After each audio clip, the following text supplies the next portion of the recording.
अगर तुमने हमारे लोगों को उस हद तक मारा ही नहीं था तो फिर हमारे कबीले के आदमी के गले पर तार से घोटने का निशान कैसे था? जब हमें इसके बारे में खबर मिली हम वहां पर गए थे, तब हमने उसके गले पर वैसा निशान देखा था जैसे कि किसी को तार से घोट कर मर गया हो।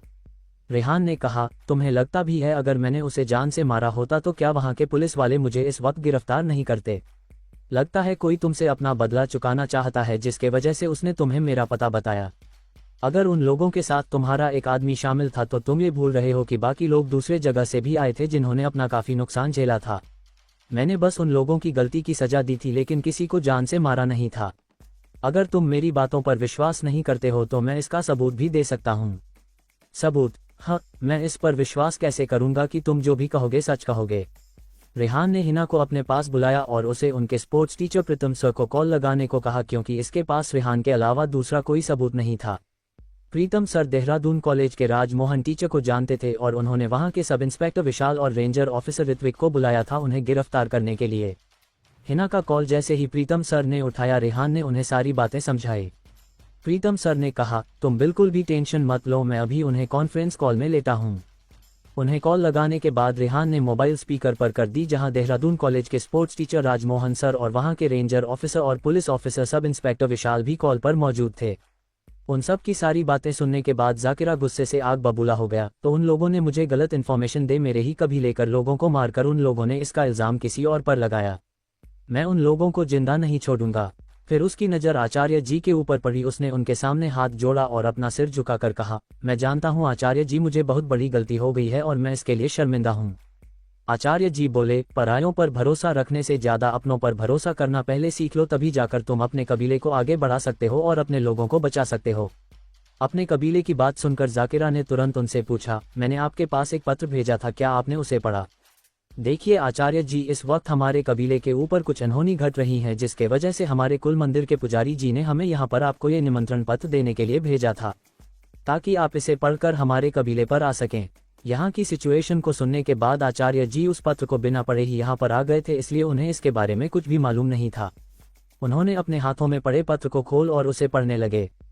पत्र पढ़ने के बाद उन्होंने उससे पूछा, क्या तुम्हारे कबीले में किसी भी प्रकार का कोई दुर्लभ चीज है जिसके वजह से कभी ना कभी तुम्हारे कबीले में कुछ ना कुछ होते हुए आ रहा है?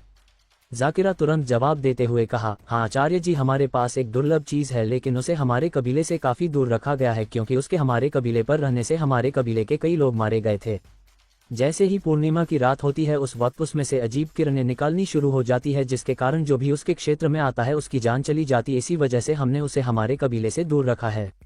जाकिरा की बातों को सुनकर आचार्य जी की नजरें रेहान के ऊपर पड़ी। वहीं रेहान भी उन्हीं की ओर देख रहा था, क्योंकि ग्रीन डायमंड के साथ भी कुछ ऐसा ही हुआ था। पूर्णिमा की रात जब चंद्रमा पूरी तरीके से गोल दिखाई देती है उस वक्त डायमंड में से अजीब सी किरणें बाहर निकलती है, जिसके कारण जो भी उसके क्षेत्र में आता उसकी जान चली जाती थी। और ऐसा ही अब्बास के लोगों के साथ भी हुआ था। रेहान उसकी ओर देख पूछा, क्या तुम बता सकते हो आखिर वो चीज़ क्या है? हाँ क्यों नहीं, हमने कभी उसे छुआ नहीं और ना ही उसके साथ कभी छेड़छाड़ करने की कोशिश की है, लेकिन मुझे उसे देखकर एक अजीब सा एहसास होता है जैसे कि कोई मुझे उसकी ओर धकेलना की कोशिश कर रहा हो। हमारे पिताजी भी कुछ दुर्लभ चीज के पास जाने से कतराते थे, इसलिए हम उसके पास नहीं जाते। हाँ, जब उसे दूसरी जगह पर ले जाया जा रहा था तब हमने उसे एक दफा देखा था। वो नीला कलर का छोटा सा पत्थर जैसे दिखाई दे रहा था। मैं बस इतना ही देख पाया। रेहान के चेहरे पर अचानक मुस्कुराहट आ गए और उसने आचार्य जी की ओर देखकर कहा, आचार्य जी, मतलब वो ब्लू डायमंड ही होगा? आचार्य जी ने भी कहा, मुझे भी वही लग रहा है। फिर उन्होंने जाकिरा की ओर देखकर कहा, अभी रात हो चुकी है, हम सुबह ही देहरादून के लिए निकलेंगे। ठीक है आचार्य जी, हम आप सभी का कल सुबह ठीक 5 बजे इंतजार करेंगे। फिर से वहां पर मौजूद लोगों की ओर देख हाथ जोड़कर माफी मांगते हुए कहा, मैंने आप लोगों के साथ जो कुछ भी किया उसके लिए मैं शर्मिंदा हूं और आपसे हाथ जोड़कर माफी मांगता हूं। मैं जानता हूं कुछ लोगों को मैंने कुछ ज्यादा ही परेशान किया, लेकिन मैं भी मजबूर था। किसी ने हमारे कबीले के एक साधारण परिवार के लड़के को जान से मार दिया और मैं वहां का सरदार होने के नाते मेरा फर्ज बनता है कि मैं इस चीज का पता लगाऊं। मैंने जब इसके बारे में पता लगाना शुरू किया मुझे इन्फॉर्मेशन मिली कि ये सब किसी शहरी लड़के ने किया है, पर मुझे ये पता नहीं था कि जिन लोगों ने मेरे कबीले के लोगों की हत्या की वही मेरे साथ धोखा करेंगे। हो सके तो मेरी इस गलती को आखिरी गलती समझकर माफ कीजिएगा। इतना कहकर वो वहां से अपने लोगों को लेकर निकल गया। जाकिरा और उसके लोगों के वहां से जाते ही वहां का मौसम पहले की तरह हो गया। आसमान बिल्कुल साफ और हवाएं भी धीमी गति से चलने लगी। रेहान को सही सलामत देख पूरा सिन्हा परिवार दौड़ते हुए उसकी ओर बढ़ने लगे। उनमें से कोई भी रेहान के पास पहुंच पाता उससे पहले ही राव खानदान के कई सारे लोग उनके सामने आकर खड़े हो गए। अंश उन सभी की ओर देख कठोर लहजे में कहा, बेहतर होगा आप लोग हमारे बच्चे से दूर रहें। देव सिन्हा ने कहा, शायद तुम भूल रहे हो अंश, रेहान को हमारी बेटी ने ही जन्म दिया है, इस नाते से हम रेहान के नाना हुए। क्या मैं अपने पोते से भी नहीं मिल सकता? आर्यन हंसते हुए बोला, पोता भूलिए मत मिस्टर सिन्हा कि आपने मेरे भाई को किस तरह से मजबूर कर दिया था आपकी बेटी की जिंदगी से दूर जाने के लिए, लेकिन भला हो उस बच्ची का जिसने तुम लोगों का वो नवाब पहचान लिया। अगर उसने तुम लोगों का नकाब पहचाना नहीं होता तो पता नहीं उस बेचारी की जिंदगी किस तरह से कट रही होती। आर्यन रेहान के पास गया और उसे अपने सीने से लगाते हुए बोला, हमने तुम्हारा सालों से इंतजार किया है बेटा। जब बड़े भाई ने तुम्हें अपनी आंखों से देखा तो वो खुद हैरान हो गया था कि इतने सालों बाद उसने हमारे छोटे भाई अभिमन्यु को देखा। पहले मैं भी अपने बड़े भाई की बातों को सुनकर हैरान हो गया था, लेकिन जब हमने सीसीटीवी कैमरा में तुम्हारा चेहरा देखा तो हमको हैरान थे कि हमारा छोटा भाई यहाँ आ चुका है। लेकिन हमें ये नहीं पता था कि हमारा छोटा भाई हमें अकेला छोड़कर इस दुनिया से कब का जा चुका है, लेकिन उसने अपने प्यार को भेजने के लिए उसने तुम्हें हमारे पास भेजा। रेहान उनके पीठ को सहलाते हुए कहा, आप लोग ऐसे क्यों रो रहे हैं जैसे कि मैं अब लोगों से दोबारा छूट रहा हूँ? मैं यही हूँ इसी शहर में, आप जब चाहे मुझसे मिल सकते हैं। नहीं बेटा, अब और नहीं। मैंने अपने पति का फैसला सुनकर उन्हें रोका नहीं, इसका काफी दुख है मुझे। अगर मैंने उसे दिन उन्हें समझाया होता है तो आज हमारा पूरा परिवार एक साथ होता, ना कि इस तरह से टूटा हुआ। मनोरमा जी सामने आए और रेहान के चेहरे पर हाथ फेरने लगी। वही आंखें, वही नाक, वही चेहरा, बिल्कुल अभिमन्यु की तरह। सभी को इस तरह से इमोशनल होता देख रेहान को अजीब लगने लगा था, क्योंकि उसने अपनी जिंदगी जिस तरह से की है उसने कभी रोया तो नहीं, लेकिन दूसरों को रुलाया जरूर था। वो हिना की ओर देखने लगा तो वो भी अपनी आंखों को साफ कर रही थी। साक्षी की ओर देखा तो उसका भी वही हाल था। उसे अब ऐसा लगने लगा था मानो वो किसी शोक सभा पर चला आया हो। तभी उन्हें आचार्य जी की आवाज सुनाई दी, रेहान हमें तुमसे कुछ बात करनी है। जी आचार्य। रेहान ने वहां पर मौजूद सभी लोगों की ओर देखा और कहा, मैं आचार्य जी से बातें कर आता हूं, आप लोग बाहर मेरा इंतजार करेगा। रेहान के वहां से जाते ही मनोरमा जी देव सिन्हा की ओर देखते हुए गुस्से से बोली, आप और आपका पिता और आपका ये भाई तीनों आए थे ना मेरे बेटे को अपनी बेटी की जिंदगी से दूर करने के लिए। आप लोगों ने तो ठान लिया था कि आप कभी भी मेरे बेटे के साथ रिश्ता जोड़ना नहीं चाहेंगे, तो फिर आज क्या हुआ? चले आए मुंह उठाकर मेरे पोते के साथ रिश्ता जोड़ने के लिए। एक बात का ध्यान रखिएगा आप लोगों के वजह से ही इस बच्चे ने अपने माँ बाप दोनों खोए हैं। हो सके तो अब इस बच्चे को बख्श दो। देव सिन्हा ने कहा, देखिए माँ जी, उस वक्त हमें इसके बारे में मालूम नहीं था कि ये एक षड्यंत्र है जो कि किसी और ने नहीं बल्कि मेरे पापा ने रचा था, जिसे हम दोनों भाई अनजान थे। पिछली रात को ही हमें इस सच्चाई के बारे में मालूम पड़ा था। अगर हमें इसके बारे में पहले ही मालूम होता तो हम दोनों बच्चों की जिंदगी कभी भी बर्बाद होने नहीं देते और ना ही आज रेहान अनाथों की तरह जिंदगी जीता। हमने इसके ऊपर बचपन से सबसे ज्यादा भरोसा किया, उसी ने हमें धोखे में रखा। अगर ऐसा नहीं होता तो आज हमारा पूरा परिवार सुख शांति के साथ जीता, ना कि इस तरीके से। इसके बारे में हम सपने में भी नहीं सोच सकते। मनोरमा जी उनके सामने हाथ जोड़ते हुए बोली, मैं आप लोगों के सामने हाथ जोड़कर विनती करती हूँ कि आप सभी रेहान की लाइफ में इंटरफेयर ना करें। उसने अपनी जिंदगी में काफी सारी मुश्किलों का सामना किया होगा, लेकिन अब नहीं। उसकी दादी अभी भी जिंदा है और मेरे रहते हुए मेरा पोता कभी भी अनाथों की जिंदगी नहीं जिएगा। हो साकेत को दोबारा उसके सामने आने की कोशिश बिल्कुल भी मत करना। मैं नहीं चाहती मेरे बेटे ने जो तकलीफ सही है वही उसका बेटा भी सहे। रेहान के आते ही मनोरमा जी उसे वहां से लेकर चली गई और सिन्हा खानदान के लोग बस उसे वहां से जाते हुए देखते रहे। घर पहुंचने के बाद मनोरमा जी रेहान को जी भर के देखती रही। उनका मन ही नहीं कर रहा था रेहान को छोड़कर कहीं जाने की। अंश अपनी माँ की ओर देखते हुए कहा, माँ अभी काफी रात हो चुकी है, चलिए खाना खाते हैं। वैसे भी खाना खाने के बाद आपको दवाई भी लेनी है, वरना आपकी तबीयत वापस से खराब हो सकती है। और वैसे भी रेहान अब हमारे साथ ही रहने वाला है, इसलिए आप जब चाहे उसके साथ बातें कर सकते हैं, लेकिन फिलहाल के लिए तो आप खाना खा लीजिए। आर्यन भी अपनी माँ को मानने की कोशिश करने लगा। खाना खाने के बाद सभी अपने अपने कमरे सोने के लिए चले गए। वहीं मनोरमा जी रेहान को अपने कमरे में लेकर चली गई और उसे अभिमन्यु और उसके दादाजी की तस्वीर दिखाने लगी। अभिमन्यु का चेहरा बिल्कुल रेहान की तरह दिखाई देता था, चेहरे पर कुछ निशान छोड़कर उसका चेहरा बिल्कुल अभिमन्यु की तरह ही दिखाई देता है। अगर अभिमन्यु के बचपन के दोस्त रेहान को इस वक्त अपने सामने देख ले तो उन्हें भी यही लगेगा कि उनके सामने अभिमन्यु खड़ा है, न कि उसका बेटा रेहान। अपनी मम्मी पापा और दादाजी के बारे में कई बातें जानने के बाद रेहान इतना तो समझ चुका था कि उसके माता पिता दोनों ही एक दूसरे से बहुत ही ज्यादा प्यार करते थे और एक दूसरे के साथ जिंदगी की नई शुरुआत करना चाहते थे, लेकिन उसके दादाजी और सिन्हा परिवार के कुछ लोग उनका रिश्ता जुड़ने नहीं देना चाहते थे। आज से 27 साल पहले राव परिवार की कंडीशन मिडिल क्लास के परिवारों में गिना जाता था, लेकिन धीरे धीरे करके उन्होंने अपने बिजनेस की शुरुआत की और अब इस मुकाम तक पहुंच चुके थे कि वो सिन्हा खानदान के जैसे कई सारे परिवारों के लोगों के साथ डील कर सकते थे। आधी रात तक अपनी दादी से बातें करने के बाद रेहान ने उन्हें गुड नाइट कहकर कंबल ओढ़ाया और वहां से अपने पापा के कमरे के अंदर चला गया, जहां उसके लिए सोने का इंतजाम किया गया था। अभी भी उसके पापा का कैमरा बिल्कुल वैसा ही था जैसा कि अभिमन्यु छोड़कर गया था।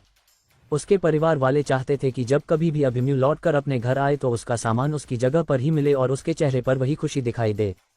रेहान को सुबह जल्दी उठकर पहाड़ी वाले मंदिर पर जाना था ताकि कल वो आचार्य जी और जाकिरा के साथ हो जो कबीले में जा सके और वहां का सच पता लगा सके। आज हिना के साथ भी बहुत कुछ हो गया था, इसलिए रेहान सोने से पहले हिना को एक टेक्स्ट भेजा, मैं आपसे बहुत ही जल्द मिलेगा मैडम जी, उसके बाद हम सभी आपकी दोस्त की शादी में जाएंगे। अगर मुझे आने में वक्त लगता है तो मैं अपना काम खत्म करके आप लोगों के पास चला आऊंगा। इतना लिखकर उसने अपना मोबाइल टेबल पर रख दिया और अपने सिर के पीछे हाथ रख आज के बारे में सोचने लगा।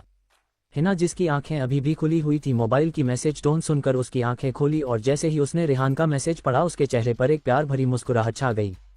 हिना ने सबसे पहले तो समय देखा, फिर कुछ सोचकर रेहान को एक मैसेज सेंड किया, कल सुबह देहरादून जाने से पहले क्या तुम मुझसे मिल सकते हो, बस 5 मिनट के लिए। रेहान की आंखें अभी भी खुली हुई थी। जैसे ही उसका मोबाइल बजा उसने हिना का मैसेज देखा। एक पल सोचने के बाद उसने रिप्लाई करते हुए लिखा, ठीक है सिर्फ 5 मिनट, उससे 1 सेकंड भी ज्यादा नहीं।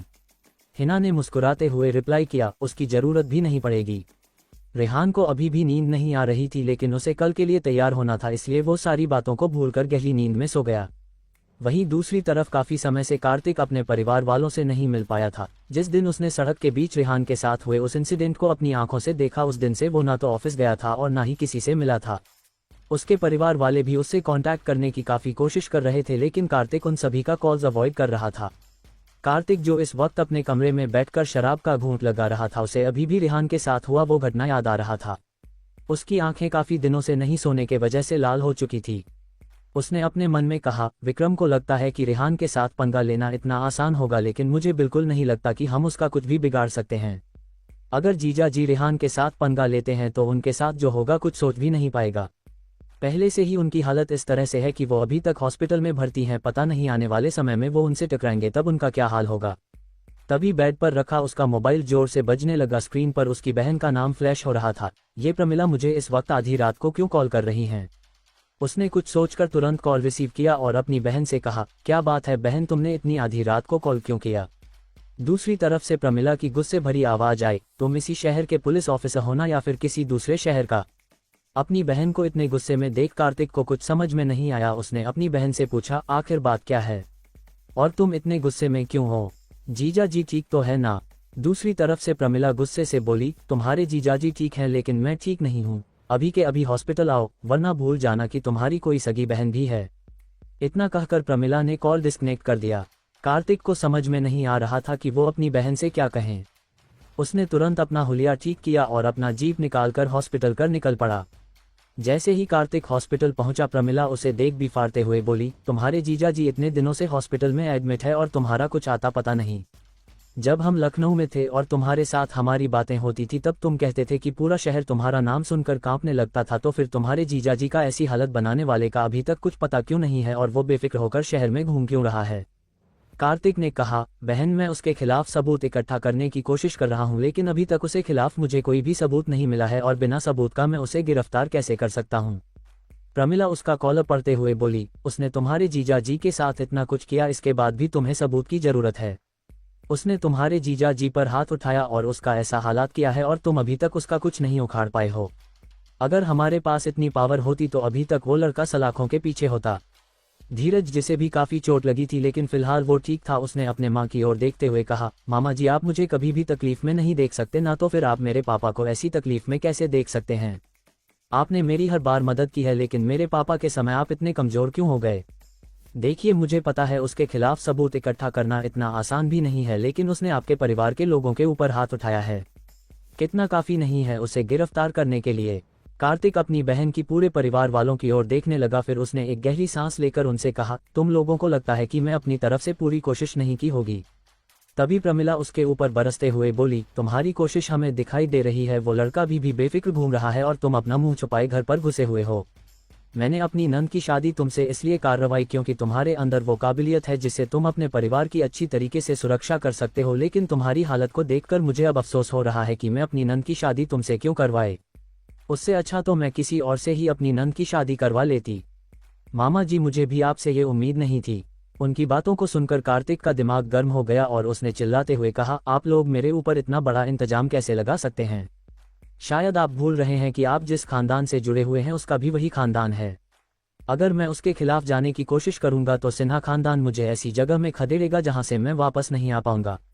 आप लोगों के पीछे भी बड़े बड़े लोगों का साथ है, लेकिन उसके पीछे दिल्ली का सबसे बड़ा पावरफुल आदमी और बिजनेसमैन जेडी का साथ है। वो उसकी बेटी का पर्सनल बॉडीगार्ड है जिसे जेडी ने खुद चुना है, और आप लोगों को लगता है कि मैं उस राक्षस के खिलाफ जा सकता हूं जो मुझे भी बड़ी अधिकारी को एक रात में ही गायब करने की हिम्मत रखता है। कार्तिक की बातों को सुनकर सभी परिवार वाले शांत हो गए। कार्तिक ने आगे कहा, अगर वो एक नॉर्मल लड़का होता तो मैं उसे इस तरह से गायब करता है कि चाहकर भी कोई उसे ढूंढ नहीं पाता, लेकिन अब उसके पीछे कई बड़े बड़े लोगों का हाथ है, यहाँ तक कि राव परिवार ने उसे ढूंढ लिया है।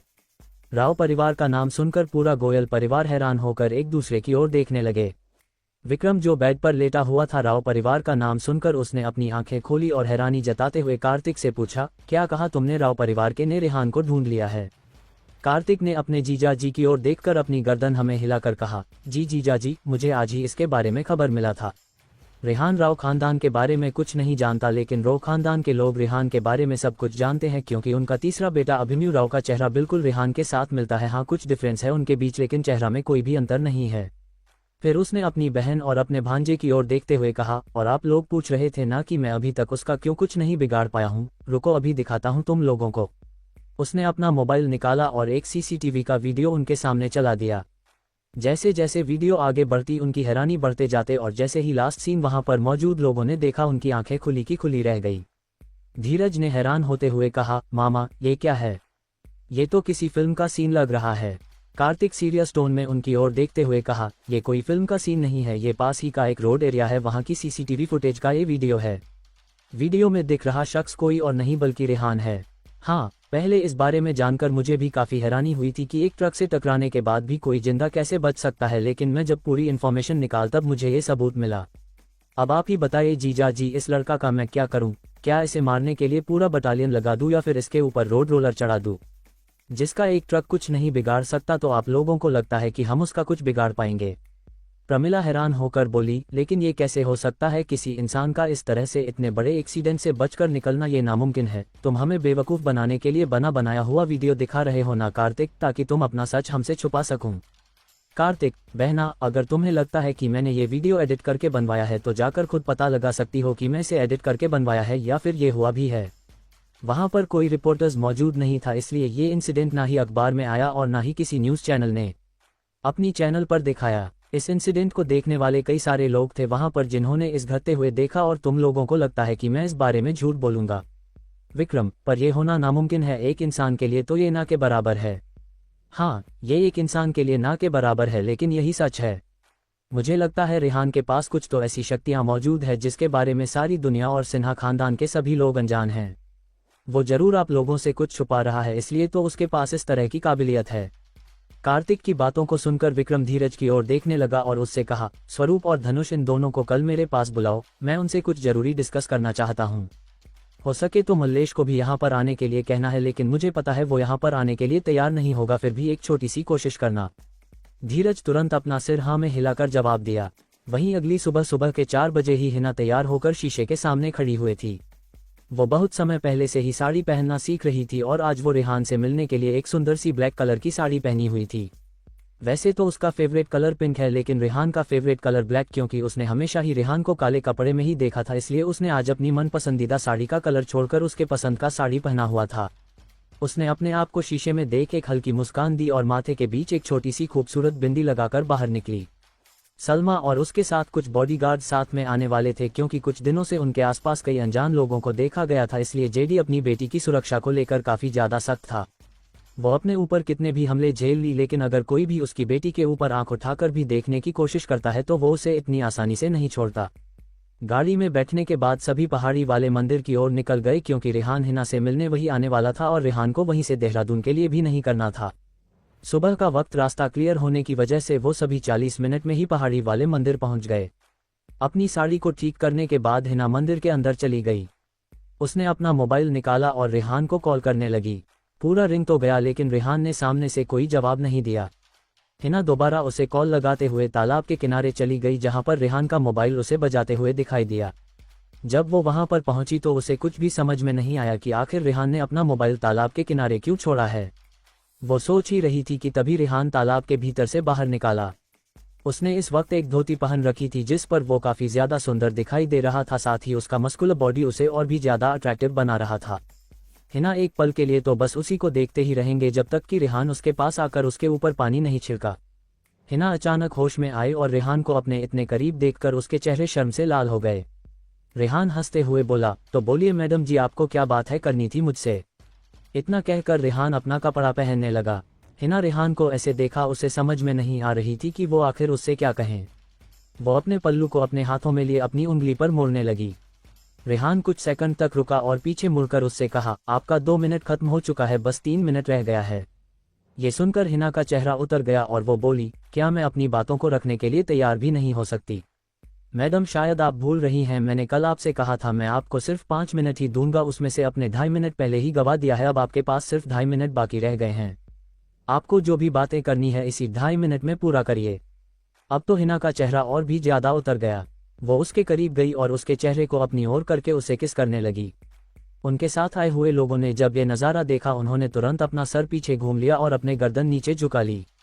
सलमा को लगा था कि हिना रेहान के साथ किसी बारे में डिस्कस करने आई होगी, लेकिन उसने सोचा नहीं था कि यहाँ आने के बाद उसे ये नज़ारा देखना पड़ेगा। उसके चेहरे को देखकर ऐसा लग रहा था मानो वो इस नज़ारे को देखकर हैरान पड़ गई थी। उसने तुरंत अपना सिर दूसरी ओर घुमाया और नीचे कर लिया। 2.5 मिनट तक रेहान के करीब इसी पोज में रहने के बाद हिना उससे दूर हुई और उसके गले लगाते हुए बोली, मैं आपसे इन 5 मिनट में काफ़ी कुछ कहना चाहती थी, लेकिन आपको देखकर मैं उन सभी बातों को भूल गई। मैं जानता हूँ अभी भी तुम्हारा काफ़ी कम रह गया है, लेकिन मैं ये भी चाहती हूँ कि जिस दिन आपका पूरा काम खत्म हो जाएगा उसे दिन आप मुझे अपनी ज़िंदगी में रहने की थोड़ी सी जगह ज़रूर देंगे, और इसके लिए मुझे चाहे जितना भी समय इंतज़ार करना पड़े मैं इंतज़ार करूँगी, लेकिन आपके अलावा इस दुनिया में किसी के जीवन संगिनी बनने की कोशिश नहीं करूँगी और ना ही किसी और को अपनी ज़िंदगी में आने के लिए जगह दूँगी, क्योंकि इसमें तो अपने ही पहले से ही जगह बना रखा है और मैं इस जगह पर किसी और को आने नहीं दे सकती। रेहान हर बार हिना की ऐसी हरकतों से शॉक में चला जाता था, इसलिए वो कुछ सेकंड के लिए कहीं और ही गुम हो गया था। लेकिन जब उसने उसकी आखिरी लाइन सुनी वो होश में आ गया। उसने अपने आप को संभाला और हिना को दूर किया। हिना जिसके चेहरे पर कुछ देर पहले हुए इंसिडेंट से उसके चेहरे से खुशी है ही नहीं रही थी, रेहान के अचानक ऐसे उसे पीछे करने से उसके चेहरे की खुशी मानो कहीं गायब सी हो गई। वो बस अपनी निगाहें एक तक रेहान के ऊपर रखे उसे देखते रही।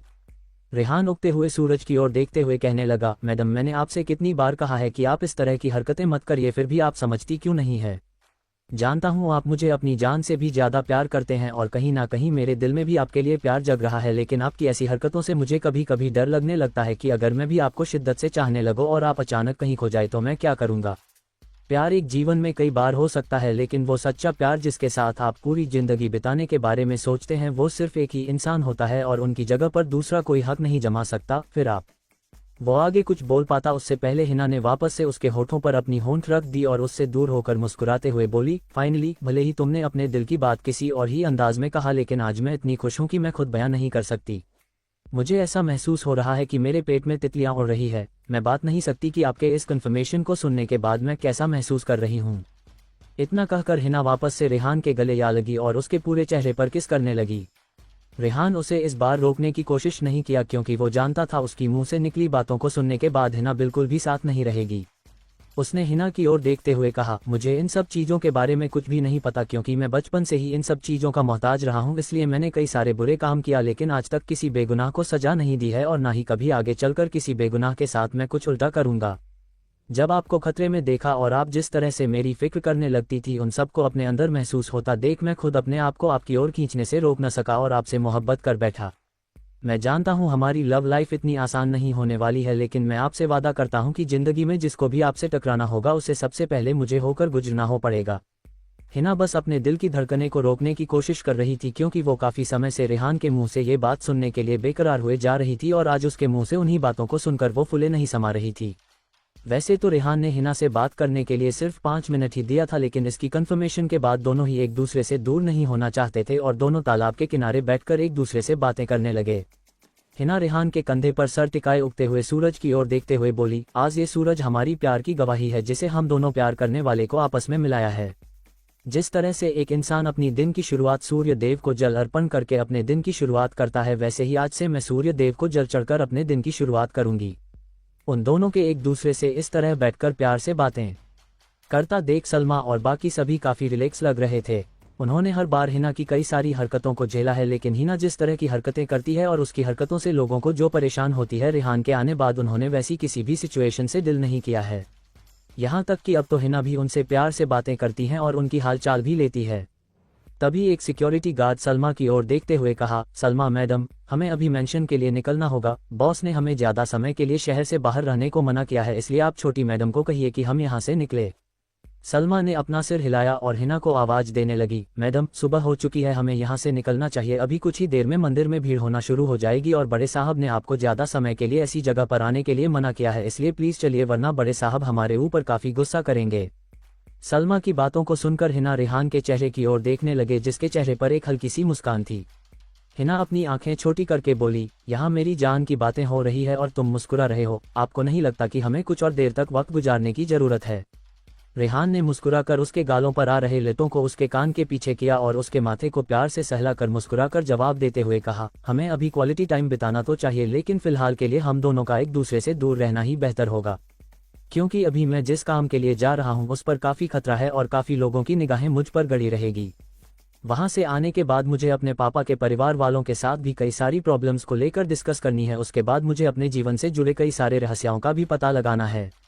एक इंसान जितना चाहे उतना कभी नहीं पता अगर पा ही लेता तो उसकी ज़िंदगी में ऐसी ऐसी उतार चढ़ाव आती है कि एक बार के लिए वो इंसान भी डगमगा जाता है। हिना उसके सीने पर अपना सिर छुपाते हुए बोली, पर तुम प्रॉमिस करो कि तुम सही सलामत वापस लौटोगे और आने के बाद सबसे पहले मुझसे मिलोगे। रेहान उसकी हथेली पर अपना हाथ रखते हुए उसकी आंखों में आंखें डालकर जवाब दिया, मैं तुम्हें प्रॉमिस करता हूँ कि मैं सही सलामत वापस लौट कर आऊँगा और आने के बाद सबसे पहले तुमसे ही मिलूंगा।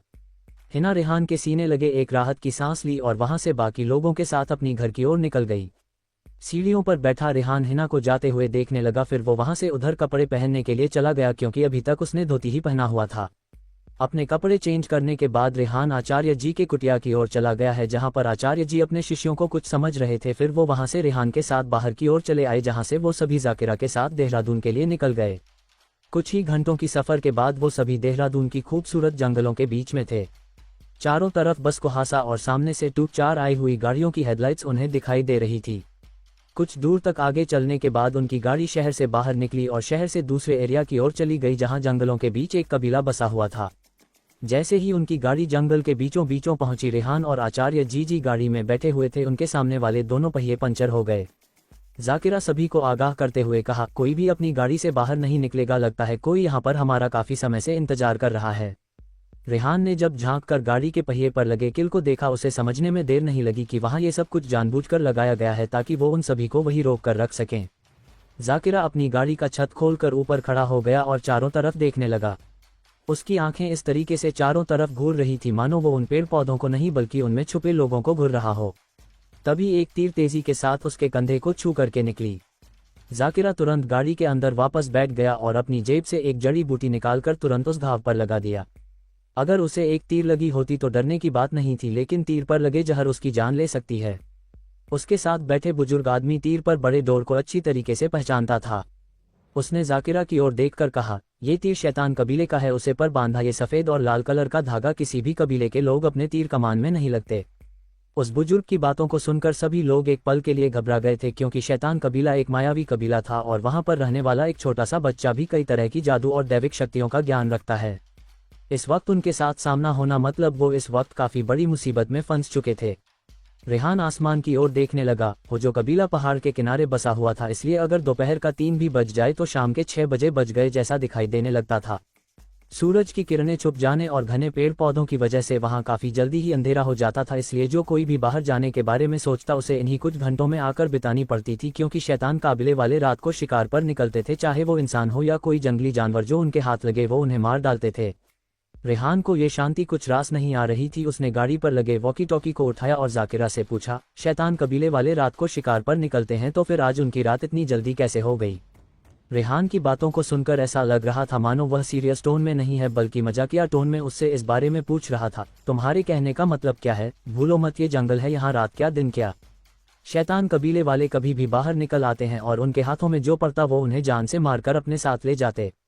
कुछ महीना पहले ही हमारे कबीले से कुछ लोग कुछ सामान लेने के लिए बाहर निकले थे, लेकिन उन्हें आने में काफ़ी देर हो गई और हमें अभी तक उनके बारे में कोई खबर नहीं मिली है। अगली सुबह हमें उनका कुछ छोटा मोटा सामान ही मिला, उसके अलावा हमें उनका चेहरा तक देखने को नहीं मिला। रेहान, क्या ऐसे हो सकता है कि उन लोगों को इसके बारे में पता चल जाए कि तुमने जंगल के अंदर बाहर के लोगों को बुलाया है और वो नहीं चाहते कि हम जंगल के अंदर जाए? रेहान की बातों को सुनकर बुजुर्ग आदमी ने जवाब देते हुए कहा, तुम्हारी बातें सही भी हो सकती है, क्योंकि जो कोई भी जंगल के अंदर अपना कदम रखना शैतान कबीले वालों को उनका पता चल जाता है। अगर उन लोगों को आप दोनों के बारे में पता चल गया तो वो जरूर कुछ ना कुछ करने की कोशिश करेंगे और हमें बस कुछ समय तक इंतजार करना होगा जब तक कि वो सभी यहाँ से चले ना जाए। जाकिरा अपने लोगों को बाहर भेजकर किसी भी मुसीबत में पड़ने नहीं देना चाहता और ना ही उनकी जान खतरे में डाल सकता था, इसलिए वो शांत बैठा रहा जब तक कि दवाओं की रुक मोड़ नहीं जाती और उन लोगों को उनके जगह के बारे में पता नहीं चल जाता कि वह किस जगह पर चुपकर उनके ऊपर घात लगाकर बैठे हुए हैं। 10 मिनट बीत जाने के बाद भी उनकी ओर से कोई प्रक्रिया नजर आते हुए नहीं दिखी, जिसे देख रेहान अपनी साइड का दरवाजा खोल गाड़ी से बाहर निकाला। रेहान को गाड़ी से बाहर निकलते देख जाकिरा उसे गाड़ी के अंदर बैठने का इशारा करने लगा, लेकिन रेहान अपनी आंखों को चारों तरफ दौड़ने लगा। उसने जैसे सोचा था अगले ही पल एक तीर उसके सीने को निशाना साधते हुए उसकी तरफ आने लगे। अच्छा बच्चू, तो पत्तों का सहारा लेकर पेड़ के डोलियों में छिपा बैठा है। रेहान उसे देखकर भी अनजान बना और अपनी ओर आने वाली तीर को आसानी से अपने हाथों में पकड़ लिया। उसके ऐसे करते हैं कुछ और तीर उसकी ओर आने लगे, लेकिन रेहान ने उसे भी आसानी से रोक दिया। छिपे हुए लोग कुछ समझ बातें उससे पहले ही रेहान ने दुगनी तेजी से उनकी ओर इस तीर को स्विंग करते हुए फेंक दिया। देखते ही देखते 6 लोग पेड़ की डोलियों से टकराते हुए नीचे गिरे। उनके सर पर और गले पर उन्हीं के तीर के निशान थे। जहर लगे होने की वजह से उनकी मौत इस वक्त हो गई थी। अगर उनके शरीर में तीर जाकर लगी होती तो वो तुरंत अपना इलाज कर सकते थे, लेकिन जिन जगहों पर तीर लगी थी उस पर से अपने आप को बचाना इतना आसान नहीं था। जाकिरा और बाकी सभी गाड़ी से नीचे उतरे। जब उस बुजुर्ग आदमी ने उनका चेहरा देखा, उनकी दिल की धड़कनें तेज हो गई। सरकार, ये तो शैतान कभी लेकर ही लोग हैं। रेहान उनके सामानों की ओर नजरें दौड़ते हुए कहा, इनके पास किसी खास तरह का सामान मौजूद नहीं है और ना ही इन्होंने कुछ ऐसी चीज पड़ी है जिससे हम इनके ऊपर कोई शक कर सकें। जाकिरा ने पूछा, तुम्हारे कहने का मतलब क्या है? रेहान उनके सामानों और कपड़ों पर इशारा करते हुए कहा, इनके कपड़े और सामानों को ठीक से देखो। अगर इन लोगों को इसके बारे में पता होता कि हो जो कभी लेकर लोग बाहर से कुछ लोगों को अपनी मदद के लिए बुला रहे हैं तो वो सभी इस तरीके से घात लगाकर नहीं बैठते। जरूर लोग उन लोगों का शिकार कुछ और था। शायद वो किसी जंगली जानवर का शिकार करने के लिए यहाँ पर आए हुए थे। उनके तीरों में जो जहर थी वो इंसान को बस कुछ समय के लिए बेहोश कर देता है और उसे कुछ होता नहीं। तुम्हें भी कुछ नहीं हुआ क्योंकि तुम इसका इलाज जानते हो, वरना अभी तक तुम गहरी नींद में जा चुके होते। जाकिरा बोला, अगर इन लोगों ने सड़क के बीचों बीच जाल बिछा कर रखा था तो क्या आज यहाँ से कुछ गुजरने वाला था या फिर कोई यहाँ से आने वाला है? रेहान, इसका पता तो तभी चलेगा जब हम यहाँ से जाकर कहीं छुप जाए और उनके यहाँ से गुजरने का इंतजार करें जिनका ये लोग कर रहे थे। वो सभी तुरंत जाकर छुप गए और उन लोगों का राह देखने लगे जिनका इंतजार शैतान कभी लेकर लोग कर रहे थे। जाकिरा उस बुजुर्ग आदमी की ओर देखते हुए कहा, चाचा, आपको पता है कि आज हमारे कबीले की तरफ कुछ आने वाला था या नहीं? क्योंकि मुझे जितना पता है हमारे कबीले में कुछ भी खास नहीं हो रहा और ना ही हमने बाहर से किसी कीमती चीज को मंगवाया है। वो बुजुर्ग आदमी सोचने लगा, फिर अचानक उसकी आंखें बड़ी हो गई और उसने जाकिरा से कहा, सरदार, हम इसके बारे में कैसे बोल सकते हैं? उस बुजुर्ग आदमी को इस तरह से घबराए हुए देखा शकीरा को कुछ भी समझ में नहीं आया। उसने कंफ्यूज नजरों से उसकी ओर देखते हुए पूछा, चाचा, आपके कहने का मतलब क्या था? वो बुजुर्ग आदमी अपने सिर से पसीना पहुंचते हुए कहा, सरकार, आज हमारे कुल देवता के मंदिर को सजाने वाले आभूषण आने वाले थे। महापूजा के लिए बस कुछ ही दिन रह गया है। जाकिरा की आंखें अचानक बदल गई। वो इसके बारे में कैसे भूल गया था? उसने तुरंत अपने कुछ लोगों को कभी लेकर और निकलने को कहा ताकि आने वाले इसे खतरे को वो सभी सामना करने के लिए तैयार हो सके जिनसे वो अभी भी अनजान हैं। रेहान जाकिरा को इतना परेशान देख उसकी ओर देखकर पूछा, अगर क्या है उस सामग्री में जिसे लेकर तुम इतना घबरा हो? जाकिरा एक लंबी सांस लेने के बाद कहा, उस सामग्री में हमारे दादा परदादाओं के कई सारे ऐसे आभूषण हैं जिनकी कीमत करोड़ों में होगी। जब मेरे पिताजी हो जो काबिले के सरदार थे तब उन्होंने एक मंदिर बनवाया था जहां हर साल एक बड़ी पूजा होते हुए आ रही है और इस पूजा में हम अपने सभी पूर्वज क्षय के लिए प्रार्थना करते हैं और हमारे कुल देवता को प्रसन्न करने के लिए भी चढ़ाते हैं। अचानक रेहान की तेरियां चढ़ गई। उसने अपने चेहरे पर शैतानी मुस्कान लिए बोला, इसका मतलब है कि तुम्हें शहर भेजना ये उन्हीं लोगों की चाल थी और जब तक तुम उस इंसान को मार नहीं लेते तब तक तुम वापस नहीं आओगे और इसी बीच वो तुम्हारे पूर्वजों के खजाने को लूट लेंगे। रेहान जाकिरा की ओर देखते हुए कहा, तुम अपने कबीले से बाहर जाने वाले हो, इसके बारे में तुम्हारे कबीले वालों को छोड़कर बाहर के लोगों में से कितनों को पता था? ये सुनकर जाकिरा कुछ सेकंड के लिए किसी सोच में घूम गया। तभी अचानक उसकी आंखें फैल गई और उसने उन सब की ओर देखते हुए कहा, मैंने अपने जिन लोगों को कबीले की ओर भेजा है उनमें से एक लड़का ऐसा भी है जो कबीले से बाहर के लोगों से मिलता जुलता रहता है और उसी के वजह से हमें कई बार हथियार और गोलियां खरीदने के लिए बाहर जाने की जरूरत नहीं पड़ती है। वो बुजुर्ग आदमी और भी ज्यादा घबराए हुई लग रहा था। वो जाकिरा की ओर देखकर हकलाते हुए बोला, सरकार, इस वक्त कबीले को आपका छोटा भाई संभल रहा है, लेकिन आप जानते हैं कि आपका छोटा भाई कबीले का सरदार बनना चाहता था, लेकिन बड़े बेटे होने की वजह से आपके पिताजी ने आपको सरदार बनाया था। कहीं इसके पीछे आपके छोटे भाई का तो हाथ नहीं है? रेहान ने ताली बजाकर उन सभी को गाड़ी में बैठने का इशारा किया, क्योंकि अगर वो सभी हो जो कबीले के पास नहीं पहुंचे तो पता नहीं क्या अनर्थ हो जाएगा। जाकिरा इसके बारे में कैसे भूल गया था कि उसका भाई भी हो जो कबीले का सरदार बनना चाहता था, लेकिन अपने बड़े भाई के होते हुए उसके पिताजी उसके छोटे भाई को ये गद्दी कैसे दे सकते थे। इसीलिए कई बार इस बात को लेकर उनके बीच अनबन हो गई थी। जाकिरा स्टीयरिंग पर हाथ मारते हुए बोला, अगर उसने मेरे कबीले वालों को कुछ भी करने की हिम्मत दिखाई तो मैं उसे जिंदा नहीं छोड़ूंगा। वहीं इन सब से अलग हो जो कबीले के 300 लोगों को कुछ लोगों ने बंदूक की नोक पर उन्हें अपने सामने झुकाकर रखे थे। सभी की आंखों में इस वक्त डर और घबराहट देखी जा सकती थी। तभी एक आदमी जिसके चेहरे पर मुखौटा लगा हुआ था वो उनके सामने आकर खड़ा हो गया। उसके एक पूरे हाथ में टैटू बना हुआ था, साथ ही में उसने अपने लंबे बालों को पोनीटेल में बांध रखा था। उसने जैसे ही अपना मुंह हटाया हो जो काबिले के लोग उसका चेहरा देखकर दंग रह गए। उनके बीच बैठी एक औरत गुस्से से उसे देखकर चिल्लाते हुए बोली, सांगा, तुम्हारी यह मजाक कि तुम अपने कबीले वालों को अपने सामने घुटने टेकने पर मजबूर करोगे? क्या तुम्हारे पिताजी ने यही शिक्षा दी है तुम्हें?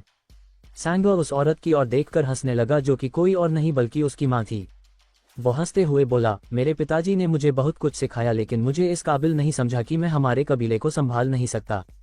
फाल्गुनी जी गुस्से से अपनी जगह पर खड़ी हो गई, लेकिन सांगा के साथ आए हुए लोगों ने उन्हें नीचे बैठने पर मजबूर कर दिया, जिससे न चाहते हुए भी फाल्गुनी जी सांगा को घूरते हुए देख अपनी जगह पर वापस बैठ गई और बोली, तुम्हारा भाई आता ही होगा और वो हमारे साथ हुए जाति का बदला तुमसे जरूर लगा। सांगा ठहाके मारकर हंसने लगा। फिर उसने अपनी माँ की ओर देख एक शैतानी मुस्कान लिए कहा, आप इसका बिल्कुल भी फिक्र मत करिए माँ, बड़े भाई की भी मौत उसी तरह होगी जिस तरह से मैंने अपने ही पिताजी को शैतान कबीले वालों के लोगों के हाथों मरवाया था इस कबीले का सरदार बनने के लिए, लेकिन पिताजी के आखिरी शब्द के वजह से भाई इस कबीले के सरदार बन गए, वरना इस कबीले का सरदार नहीं बनता। सांगा की पूरी बातों को सुनकर होजो कबीले कर सभी लोग दंग रह गए। उन्हें यकीन ही नहीं हो रहा था कि ये कबीले की सरदार बनने की जुनून में एक बेटे ने अपने बाप को ही जान से मरवा दिया।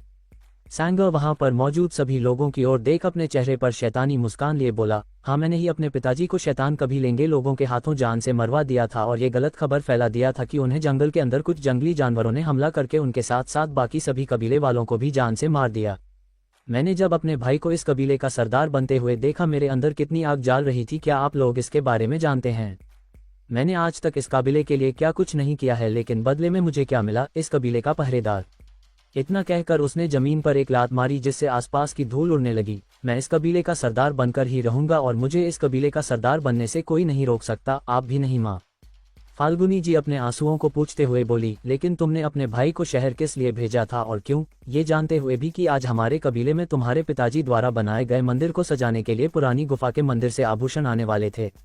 ये सुनकर सांगा दोबारा से हंसने लगा और कहा, उसके जैसा बेवकूफ़ सरदार मैं आज तक नहीं देखा है माँ। वो मेरी बातों को आंख बंद करके भी मन लगा, इसके बारे में मैंने सोचा नहीं था। वो क्या है ना, कुछ समय पहले शहर से कुछ लोग घूमने के लिए दूसरे एरिया के जंगल में आए हुए थे, तभी हमारे कबीले से एक लड़का अपने कुछ सही साथियों के साथ पेड़ कटाई के लिए गया था और उन लड़कों के साथ पीट कर आ गया, जिससे उस आदमी को जिसने मुझे ये काम सौंपा था उसे और मुझे काफ़ी नुकसान हुआ, जिस वजह से मैं बाकी लड़कों को छोड़कर हमारे कबीले के लड़के को भी जान से मार दिया ताकि सारा इल्ज़ाम उसे शहर के लड़के के ऊपर चला जाए। और देखो, मेरा प्लान कामयाब रहा, मुझे इस कबीले का सरदार बनने से कोई नहीं रोक सकता। तभी कुछ लड़के जो कि जाकिरा के साथ शहर गए हुए थे वहां पहुंचे। उन लोगों को देख सांगा के चेहरे का एक्सप्रेशन बिल्कुल भी नहीं बदला, क्योंकि उसने ही उन लोगों को जाकिरा के साथ शहर भेजा था ताकि वो उस पर नज़र रख सके और उसका काम निकल जाए। सांगा उन लोगों को लौटते देख मुस्कुराते हुए अपनी माँ की ओर देखने लगा और कहा, देखो माँ, मेरे लोग शहर से वापस लौट आए हैं, लेकिन आपका बड़ा बेटा नहीं लगता। फाल्गुनी जी ने जब उन लड़कों के साथ अपने बेटे को नहीं देखा, उनकी आंखों से आंसू दोबारा बहकर निकलने लगी। तभी उन लड़कों में से एक ने सांगा की ओर देखते हुए घबराकर कहा, सरदार, एक बुरी खबर है। सांगा उसे घूर कर देखने लगा, जिसे देख उसे लड़के ने तुरंत जवाब देते हुए कहा, हम शहर उस लड़के को मारने के लिए गए थे, लेकिन उस लड़के ने जाकिरा को सारा सच बता दिया और दोनों एक हो गए हैं। तभी दूसरे लड़के ने कहा, और वो सभी यहाँ जंगल पहुँच चुके हैं और पहुँचते ही रेहान ने शैतान कबीले के थे लोगों को मार दिया जहाँ पर हम लोगों ने जाल बिछा कर रखा था। सांगा, जिसके चेहरे पर घमंड भरी हुई थी, अचानक उसका चेहरा बदल गया। उसने अपने सामने खड़े लड़के का गर्दन पकड़कर उसे हवा में उठा दिया। मैंने तुमसे कहा था कि वहां की सारी बातें मुझे बताओगे, तो फिर तुमने मुझे इतनी जरूरी बातें क्यों नहीं बताई? सांगा के ऐसे पकड़ने से उस लड़के का गला बहुत ही ज्यादा दर्द करने लगा और उसे सांस लेने में तकलीफ होने लगे। वो लड़का छटपटाते हुए बोला, सरदार, हम सभी एक ही जगह पर रुके हुए थे, इसीलिए हम कहीं जा नहीं पाए। हमने आपको कॉल करने की कोशिश की थी, लेकिन आपका कॉल नहीं लग रहा था। यहाँ तक कि हमने आपको मैसेज भी किया था, लेकिन आपने हमें कोई रिप्लाई ही नहीं दिया। ये सुनकर सांगा ने उसका गर्दन छोड़ दिया और अपने पीछे खड़े लड़के की ओर देखने लगा, जिसका चेहरा इस वक्त काला पड़ चुका था। उसने उसका गर्दन पकड़ लिया और अपने मुंह को टेढ़ा करके बोला, तो तुम हो वो आस्तीन के सांप जो अपने मालिक को एक काटने के लिए तक में हूँ? उस लड़के ने मुस्कुराकर जवाब देते हुए कहा, मैं भले ही तुम्हारे साथ जुड़ गया, लेकिन आपने कबीले वालों के लिए मैं अभी भी उतना ही लॉयल हूँ जितना पहले था। तुम उनके साथ इस तरीके की बर्ताव करोगे और मैं तुम्हारा साथ देने लगूंगा। तुम्हें क्या लगता है तुम उनके ऊपर अत्याचार पर अत्याचार करते रहोगे और मैं हाथ पैर हाथ धरे बैठे रहूंगा? मैंने तुम्हारा प्लान के बारे में तुम्हारे भाई को सब कुछ बता दिया है, वो पहुंच ही रहा होगा। ये सुनकर सांगा की आंखें छोटी हो गई, पर उसने अपने कमर के पीछे से एक चाकू निकाला और उसके सीने पर धंसा दिया। वो आदमी दर्द से करने लगा, लेकिन सांगा उसके ऊपर कोई दया नहीं दिख रहा था। उसने चाकू बाहर निकाल और दोबारा उसके सीने के अंदर धंसा दिया। जिसके अंदर मेरे लिए इज्जत ना हो, उसे मैं अपने साथ रख कैसे सकता हूँ? और तुम्हें तो मेरे साथ विश्वासघात किया है, इसके लिए तुम्हें ये सजा तो मिलनी ही थी। उसने अपने आदमियों को इशारा किया और उन लोगों ने उसे लड़के की डेड बॉडी को वहां से लेकर एक सूखे कुएं के अंदर डाल दिए। सांगा अपनी मां की ओर देखते हुए कहा, जाकिरा और उसके साथ आए हुए लोगों को यहाँ पर पहुंचने के लिए ज्यादा वक्त नहीं लगेगा, इसलिए आप मुझे इस कबीले का सरदार घोषित करेंगे और मुझे सरदार का मुकुट पहनाएंगे। उसने अपने आदमी की ओर देखकर इशारा किया और एक लड़का अपने हाथों में कबीले का मुकुट लेकर वहां खड़ा हो गया। कबीले के सरदार का मुकुट देख फाल्गुनी गुस्से से बोली, तुम गलत कर रहे हो सांगा, ये तुम्हारे बड़े भाई की है, ना कि तुम्हारी। अब ये मेरी हो चुकी है, अब मैं बनूंगा हो जो कभी लगा सरदार, और यहाँ के सभी निवासी बनेंगे मेरा गुलाम। मैं जो कहूंगा वही यहाँ के लोगों को मानना पड़ेगा और वही कानून भी होगा। कितनी शर्म की बात है, जिस भाई की जान बचाने के लिए मैंने शैतान कबीले के अंदर घुसकर कीमती जड़ी बूटी चोरी करके उसकी जान बचाई थी, आज वही अपने परिवार वालों को इस तरह से डरा धमकाकर उनके ऊपर ही शासन करने के बारे में सोच रहा है। वह भाई वह, मुझे लगा था पिताजी के जाने के बाद तुम ही एक मेरा ऐसा साथी हो जो मेरे हर एक मुश्किल घड़ी में मेरा साथ दोगे, लेकिन तुम्हें तो किसी की फिक्र ही नहीं है, सिर्फ तुम्हें हो जो काबिले का सरदार बना है, चाहे इसके लिए तुम्हें किसी की जान ही लेनी क्यों ना पड़े। एक जानी पहचानी आवाज को सुनकर सभी दूसरी तरफ देखने लगे, जहां जाकिरा अपने कुछ खास लोगों के साथ खड़ा हुआ था और साथ में उसके साथ बाहर के कुछ लोग भी खड़े हुए थे। अपने बड़े बेटे को देखकर फाल्गुनी जी की आंखें नम हो गई और वो दौड़कर अपने बेटे को गले लगा ली। अपनी मां की ऐसी हालत देख जाकिरा ने उसे संभाला और उन्हें एक जगह पर बैठकर उनकी आंसुओं को साफ करने लगा। फाल्गुनी जी रोते हुए बोली, तुम ठीक तो हो ना बेटा? सांगा की बातों को सुनकर मुझे ऐसा लगा कि मैंने तो मैं भी खो दिया है। जाकिरा अपनी मां के दोनों हथेली को थाम कर कहा, आप मेरे लिए ज्यादा परेशान मत होइए, इसने जो गंदे काम किए हैं ना उसकी सजा इसे मिलकर ही रहेगी। फाल्गुनी जी अपने आंसुओं को पोंछते हुए बोली, आज मैं तुम्हें नहीं रोकूंगी बेटा, तुम अगर इसे मर भी डालोगे फिर भी मैं तुम्हें नहीं रोकने वाली। इसने मेरा सुहाग उजाला है, तुम्हारे पिताजी को भी छीना है, इसी की वजह से तुमने अपने पिताजी को खोया और हो जो काबिले के लोगों ने अपना एक सच्चा सरदार भी खो दिया। वो जाकिरा की ओर देखते हुए कहने लगी, तुम्हारे पापा को जंगली जानवरों ने नहीं बल्कि इसी ने मारा है। इतना कहते ही फाल्गुनी जी की आंखें दोबारा से भर उठी और वो उसके गले लगे फूट फूट कर रोने लगी। अपनी मां की बातों को सुनकर जाकिरा एक पल के लिए सदमे में चला गया था। उसे यकीन ही नहीं हो रहा था कि उसके भाई ने अपने ही पिताजी को जान से मार दिया था। वो हैरानी से सांगा की ओर देखने लगा, जिसके चेहरे पर इस वक्त मिले जुले भाव नजर आ रहे थे। अपनी मां की बातों को सुनने के बाद जाकिरा का गुस्सा इतना ज्यादा बढ़ गया कि वो अपने आप को काबू नहीं कर पा रहा था। वो अपने भाई के साथ उन लोगों की ओर देखने लगा जिन्होंने उसके साथ गद्दारी की थी और उसके भाई का साथ दिया था। उसने दांत पीसते हुए उन लोगों से कहा, तुम लोग इस हद तक गिर जाओगे मैंने सोचा नहीं था। अच्छी बात है कि तुम लोगों ने अपना असली रूप दिखा दिया, वरना ना जाने हमारे कबीले के कितने लोग बेवजह परेशान होते हैं। फिर उसने अपने भाई की ओर देखते हुए कहा, मुझे तुमसे ऐसी उम्मीद नहीं थी भाई। सांगा हंसते हुए बोला, तुम्हें क्या लगता है तुम्हारी बातों को सुनने के बाद मैं अपना फैसला बदल लूंगा? मैं पिताजी को समझने की कई बार कोशिश की थी कि मुझे कबीले का सरदार बना दे, लेकिन उन्होंने मेरी एक नहीं सुनी और तुम्हें इस कबीले का सरदार घोषित कर दिया। मैं सरदार बनने के लिए पूरी तरीके से काबिल था, लेकिन शायद हमारे पिताजी की आंखों में वो कभी नहीं देखी, इसलिए मैंने उसे बर्बाद करने के बारे में सोच और उसे मौत के घाट उतार दिया। जाकिरा अपने मुट्ठियों को करते हुए बोला, अगर तुमने मुझसे कहा होता है कि तुम्हें इस कबीले का सरदार बनना है तो मैं खुशी खुशी तुम्हें अपना सिंहासन दे देता, लेकिन तुम इतने गिर जाओगे इसके बारे में मैंने कभी नहीं सोचा था भाई। सैंगर टेढ़ी मुस्कान देता बोला, तुम्हें क्या लगता है मैं भीख में दिया हुआ तुम्हारा सिंहासन ले लेता? कभी नहीं। मैं इस सिंहासन को पूरी स्वाधीनता के साथ लेना चाहता था, लेकिन हमारे पिताजी की वजह से वो सब कुछ धरा का धरा रह गया। अगर पिताजी चाहते तो मैं इस कबीले का सरदार कब का बन चुका होता, लेकिन उन्होंने मेरे साथ गद्दारी की और तुम्हें इस कबीले का सरदार बना दिया। जाकिरा अपनी लाल आंखों से उसे घुरे जा रहा था, लेकिन वो चाहकर भी अपने भाई के ऊपर हाथ नहीं उठाना चाहता था, लेकिन उसने जो काम किया था उसके बाद वो उसे अपने सामने खड़े रहना भी देखना नहीं चाहता था। सैंगर अपने लोगों के साथ बड़े ही शांत भाव से खड़ा हुआ था। कुछ देर पहले जो उसके चेहरे पर घबराहट दिखाई दे रही थी वो मानो कहीं गायब हो गई थी। उसने अपने लोगों की ओर देखते हुए कहा, मुझे यहाँ पर रहकर अपना कीमती वक्त गंवाना नहीं है। इन लोगों को यहीं मौत के घाट उतार दो और पुराने कुएं में डालकर आग लगा दो। आज यहाँ पर मौजूद हर एक शख्स देखेगा कि काबिले का सरदार बनने के लायक आखिर किसके अंदर हैं।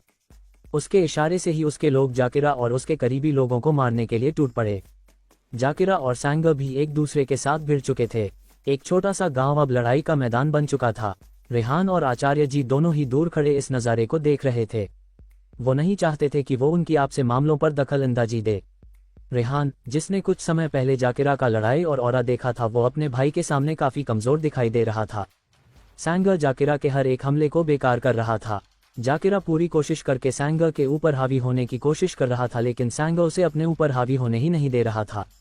तभी जाकिरा के सीने पर एक जोरदार का मुक्का लगा और वो दूर जाकर गिरा। जाकिरा के मुंह से खून का फवारा निकल पड़ा और वहीं सैंगर उसकी ओर देखकर हंसने लगा। उसने वहां पर मौजूद सभी लोगों की ओर देखते हुए कहा, क्या तुम लोगों को लगता है कि तुम्हारा ये कमजोर सरदार हमारे इस कबीले को बाहरी दुश्मनों के लोगों से बचा पाएगा? जो अपने भाई के सामने कुछ पल भी टिक नहीं पाता, वो दुश्मनों के सामने क्या टिकेगा? फिर उसने अपनी माँ की ओर देखते हुए कहा, मैं सरदार बनने के लायक हूँ, इसलिए मैंने अपना प्रमाण भी पिताजी को दिया था, लेकिन उन्होंने छोटे होने के नाते मुझे सरदार की गद्दी नहीं सौंपी। और अब आप खुद ही अपने बड़े बेटे की कमजोर हालत को देख सकते हैं, जो मेरे सामने कुछ ही मिनट में ही ढेर हो गया। उसका इतना कहना ही था कि जाकिरा वापस से अपनी जगह पर खड़ा हो गया और उसकी ओर गुस्से से देखने लगा। उसने वापस से अपनी सारी शक्ति इकट्ठा कर सैंगर के ऊपर हमला किया, लेकिन सैंगर ने उसे ही लात मारकर दूर कर दिया और जोर जोर से हंसने लगा। जाकिरा अपने मुंह से निकलने वाले खून को साफ कर अपने भाई की तरफ हैरानी से देख रहा था। उसे खुद यकीन नहीं हो पा रहा था कि उसका छोटा भाई इतना शक्तिशाली हो गया है। उसने अपने आप को देखा, फिर अपने भाई की ओर।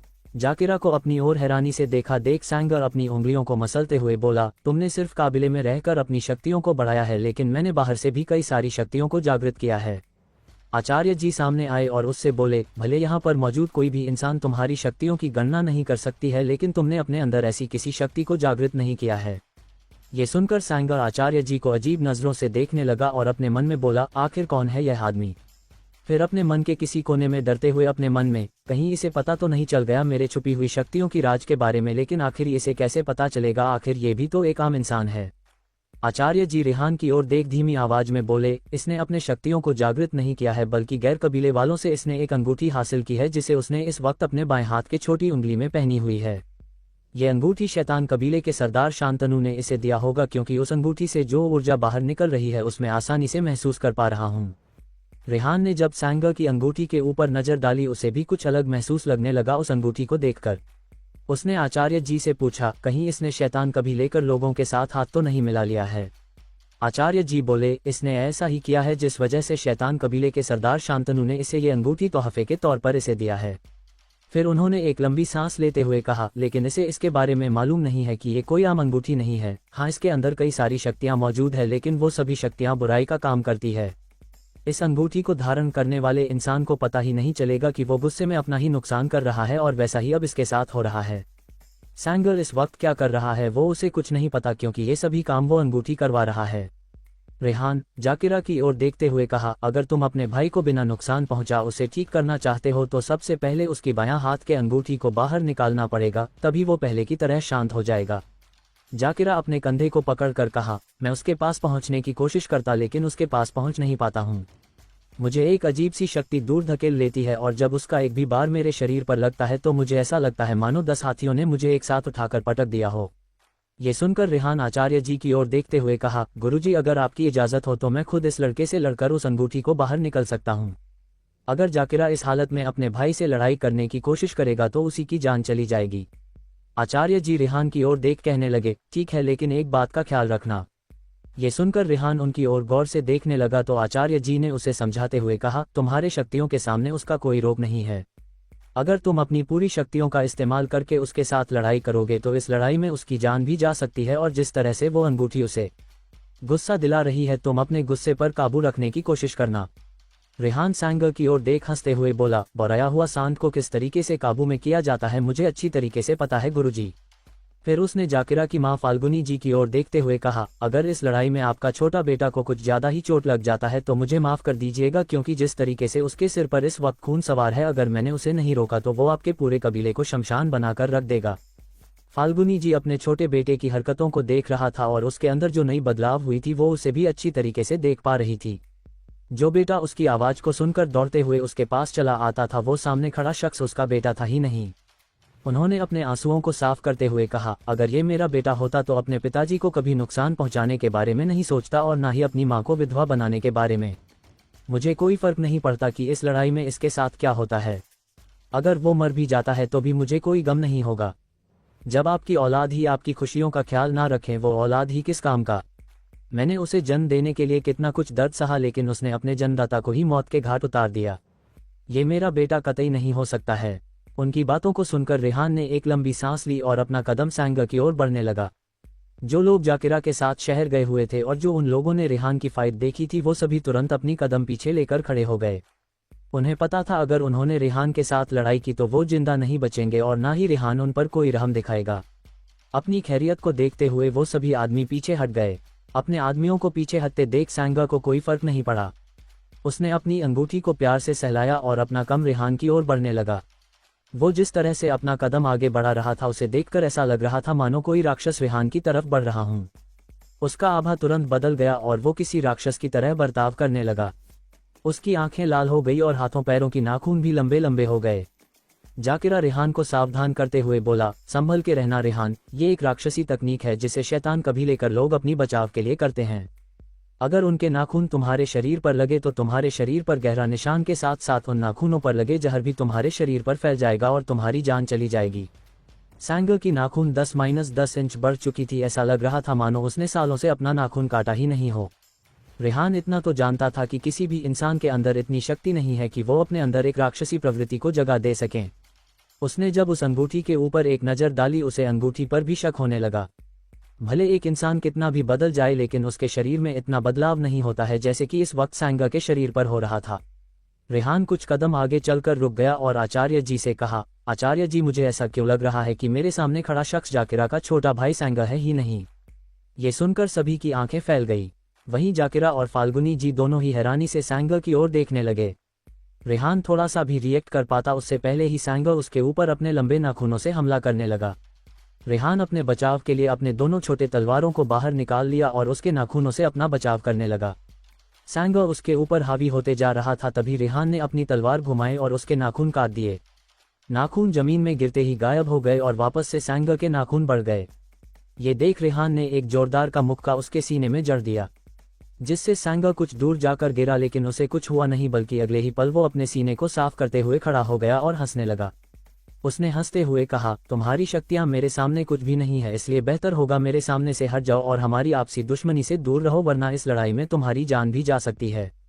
इस लड़ाई में मुझे क्या होगा इसके बारे में तुम्हें कुछ भी बताने की जरूरत नहीं है, लेकिन मैं अपने सामने किसी राक्षस को किसी इंसान के ऊपर हमला करते हुए तो कभी नहीं देख सकता। रेहान के इतना कहते ही सैंगर गुस्से से चिल्लाना शुरू कर दिया और उसका चिल्लाना भी ऐसा सुनाई दे रहा था मानो कोई जंगली भेड़िया पागलों की तरह चिल्ला रहा हो। वो दोबारा से रेहान के ऊपर हमला करने के लिए आगे बढ़ा, लेकिन रेहान इस वक्त बिल्कुल तैयार खड़ा था। जैसे ही उसने रेहान के ऊपर हमला किया रेहान ने उसके दाहिने हाथ पर वार कर दिया। दोबारा सैंगर की चिक निकली और वो पागलों की तरह अपने सीने पर मुक्का मारने लगा। सैंगर गरजते हुए बोला, मुझे लगा था कि तुम आसानी से मान जाओगे, लेकिन अगर तुम यही चाहते हो तो ठीक है, अभी मैं तुम्हें दिखाता हूँ असली शक्ति पाना किसको कहते हैं। वो अपनी जगह पर अचानक रुक गया और आसमान की ओर देखा। उसने अपनी आंखें बंद कर ली। देखते ही देखते उसके पूरे शरीर पर लंबे लंबे बाल उगने लगे। उसके जो लंबे नाखून थे वो सभी छोटे आकार पर हो गए। उसकी आंखों की कलर और लंबे बाल भी बिल्कुल बदल गए। अचानक किसी चीज की फटने की आवाज सुनाई दी और सैंगर एक भेड़िए के रूप में बदल गया। ये नज़ारा देखकर सभी इधर उधर भागने लगे। सैंगर के साथ रहने वाले लोग भी उसके इस रूप को देखकर घबरा गए थे, क्योंकि उन्होंने ऐसा पहले कभी नहीं देखा था उसके साथ, इसलिए ये आम बात थी उनके घबराने का। सैंगा को भेड़िए के रूप में देख आचार्य जी रेहान को सतर्क करते हुए बोले, रेहान ध्यान से, तुम्हारे सामने खड़ा हुआ शख्स सैंगा नहीं है बल्कि उसके रूप में एक बहरूपिया है जो सैंगा का भेष धारण करके यहाँ आया हुआ है। आचार्य जी की बातों को सुनकर रेहान की भावें तंग गई। उसने धीमी आवाज में कहा, तभी तो मैं सोचूं इसके पास इस तरह की शक्तियां कैसे हो सकती है। तो इसके पीछे ये कारण छुपा हुआ था।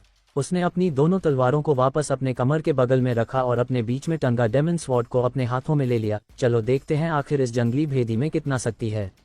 भेड़िए की गर्जना सुनकर आसपास पेड़ों पर बैठे सभी पक्षियां उड़ने लगी। जितने भी पालतू जानवर उनके कबीले में थे और जंगल के आसपास जितने भी जंगली जानवर मौजूद थे, एक भेड़िए की आवाज सुनकर सभी इधर उधर भागने लगे।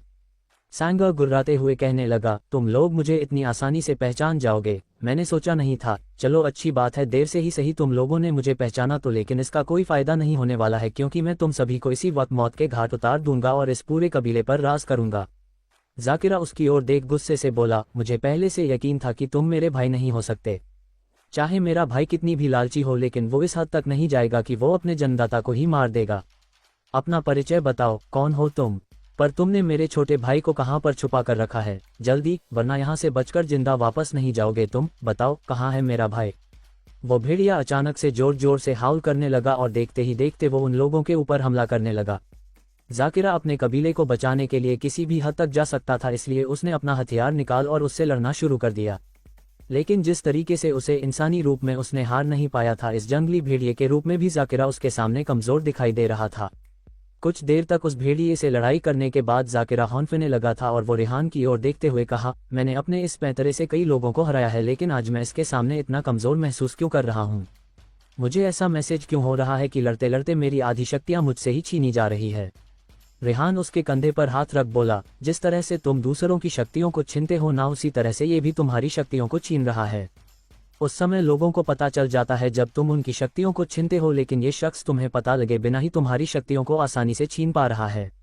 ये सुनकर जाकिरा हैरान होकर अपने सामने खड़े उस शख्स को देखने लगा। फिर उसने रेहान की ओर देखते हुए कहा, ऐसा नहीं हो सकता, मुझे पूरा यकीन है कि मेरी शक्तियों का सामना बहुत ही कम लोग कर सकते हैं और दूसरों की ऊर्जा छीनने वाली शक्तियां सिर्फ कुछ ही लोगों के पास मौजूद है।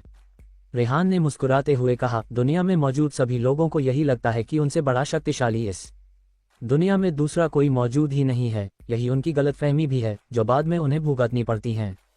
रेहान ने आगे कहा, तुम्हारे पास ऊर्जा छीनने वाली शक्ति मौजूद तो है, लेकिन सामने वाले के बराबर तुम्हारी शक्तियां कुछ भी नहीं है। वो उस शक्ति में महारत हासिल कर चुका है और तुम अभी भी उसे सिरे पर पहुंचे नहीं हो जहां पर तुम्हारे सामने खड़ा शख्स सालों पहले पहुंच चुका है। ये सुनकर जाकिरा दोबारा से चौंक गया, क्योंकि ऊर्जा छीनने की शक्ति में एक ही इंसान ने महारत हासिल की है और वो है शैतान कबीले का सरदार शांतनु। तो क्या ऐसा हो सकता है मेरे सामने खड़ा शख्स कोई और नहीं बल्कि शैतान कबीले का सरदार शांतनु है? जाकिरा उसे गौर से देखने लगा और पहचान की कोशिश करने लगा कि कहीं उसका शक बिल्कुल सही तो नहीं है ना। लेकिन कुछ देर तक उसे गौर से देखने के बाद भी जाकिरा उस शख्स का पहचान उजागर नहीं कर पाया। भेड़िया बना सैंगा दोबारा से उनके ऊपर हमला करने लगा। जाकिरा पहले से ही काफी थक चुका था और कई जगह पर चोट लगने की वजह से बहुत सारी खून भी बच चुकी थी, जिस वजह से उसे कमजोर महसूस हो रही थी। अगर इस बार भेड़िया बना सैंगा उसके ऊपर हमला करता है तो वो शायद ही जिंदा बच पाएगा। वहीं कुछ देर से पहले ही आचार्य जी उस पर अपनी निगाहें गाड़े रखे थे, जिसका आभास सैंगा को भी हो चुका था, इसलिए इस बार उसने जाकिरा के बदले में आचार्य जी के ऊपर हमला कर दिया। वो आचार्य जी को छू भी पता उससे पहले ही भगवा उनके बीच आकर खड़ा हो गया और अपनी तलवार उसके ऊपर चला दी, जिससे सैंगा को पीछे हटने में मजबूर होना पड़ा। सैंगा कभी हैरानी से रेहान की ओर देखा तो कभी उसकी तलवार की ओर, जिसकी वजह से उसे मजबूरन पीछे हटना पड़ा। उसने हैरान होकर रेहान की ओर देखकर पूछा, मुझे ऐसा क्यों लग रहा है कि मैं इस तलवार को पहले भी देखा है, लेकिन मुझे याद क्यों नहीं आ रहा है? रेहान अपने हाथों में पकड़े तलवार को देख मुस्कुराते हुए बोला, देखा होगा लेकिन सपने में। तुमने इसकी ताकत तो देख ली है, इसलिए बेहतर होगा अपना पहचान बताओ, वरना इसी तलवार से तुम्हारी जान निकलेगी। सैंगा अपने पंजों को जमीन में खुरेदन लगा और एक लंबी छलांग लगाकर रेहान के हाथों में पकड़े तलवार को अपने मुंह में दबोच लिया। सैंगा अचानक से अपना वास्तविक रूप में आ गया, जो कि किसी और का नहीं बल्कि शैतान कभी देगा सरदार शांतनु था। शांतनु को वहां देख काबिले वाले एक दूसरे की ओर घबराकर देखने लगे। उन्होंने कई बार शांतनु को लोगों की जान लेने की खबर सुनी थी। यहाँ तक कि कुछ लोगों ने अपनी आंखों के सामने भी शांतनु को लोगों की जान लेते हुए देखे थे, इसलिए कोई भी उनसे दुश्मनी लेने के बारे में नहीं सोचता और ना ही उनसे लड़ाई करने के बारे में सोचता। शांतनु की चेहरे की भाव को देख जाकिरा रेहान की ओर देखते हुए बोला, तुम्हें तुम्हारी तलवार को तुरंत वापस छीन लेना चाहिए, क्योंकि शांतनु एक बहुत ही बुरा और शैतान किस्म का आदमी है। वो तुम्हारे तलवार को अपनी अधीन में कर लेगा और उसी से ही तुम पर वार करेगा, इसलिए तुम तुरंत उसके पास जाकर अपनी तलवार ले लो।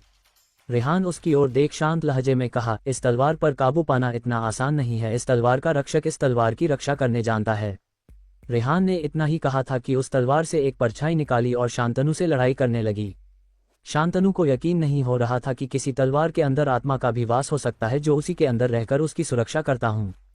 वो उसके हमले को सफल करने की कोशिश करता रहा, लेकिन अंत में जाकर उस आत्मा ने उसे हरा दिया और तलवार वापस से रेहान के हाथ में चली आई। शांतनु इस वक्त हैरान और गुस्से दोनों में दिखाई दे रहा था। उसने रेहान की ओर देखकर पूछा, क्या ये वही श्रापित तलवार है जिसके बारे में कई लोग बातें करते हैं? शांतनु का सवाल सुनकर रेहान ने बस अपना सिर हाँ में हिला दिया। ये देख शांतनु वापस से हैरान हो गया, क्योंकि उसे जितना पता था इस श्रापित तलवार को आज तक कोई भी अपने काबू में नहीं कर पाया था, और जिसने भी उसे अपने काबू में पाने की कोशिश की थी उसकी मौत हो गई थी। इसीलिए उसने सोचा था कि उसके आसपास रहने वाले सभी कबीले पर अपना कब्जा जमाने के बाद वो एक सही समय देखकर इस तलवार को अपने कब्जे में ले लेगा और तलवार में कैद आत्मा को अपना गुलाम बनाएगा। लेकिन यहाँ पर तो किसी ने पहले से ही श्रापित तलवार को अपने कब्जे में ले रखा था। उसने रेहान की ओर देख अपनी जीभ को मुंह के अंदर ऐसे घूमने लगा मानो उसने अपने मुंह के अंदर कुछ रखा हो।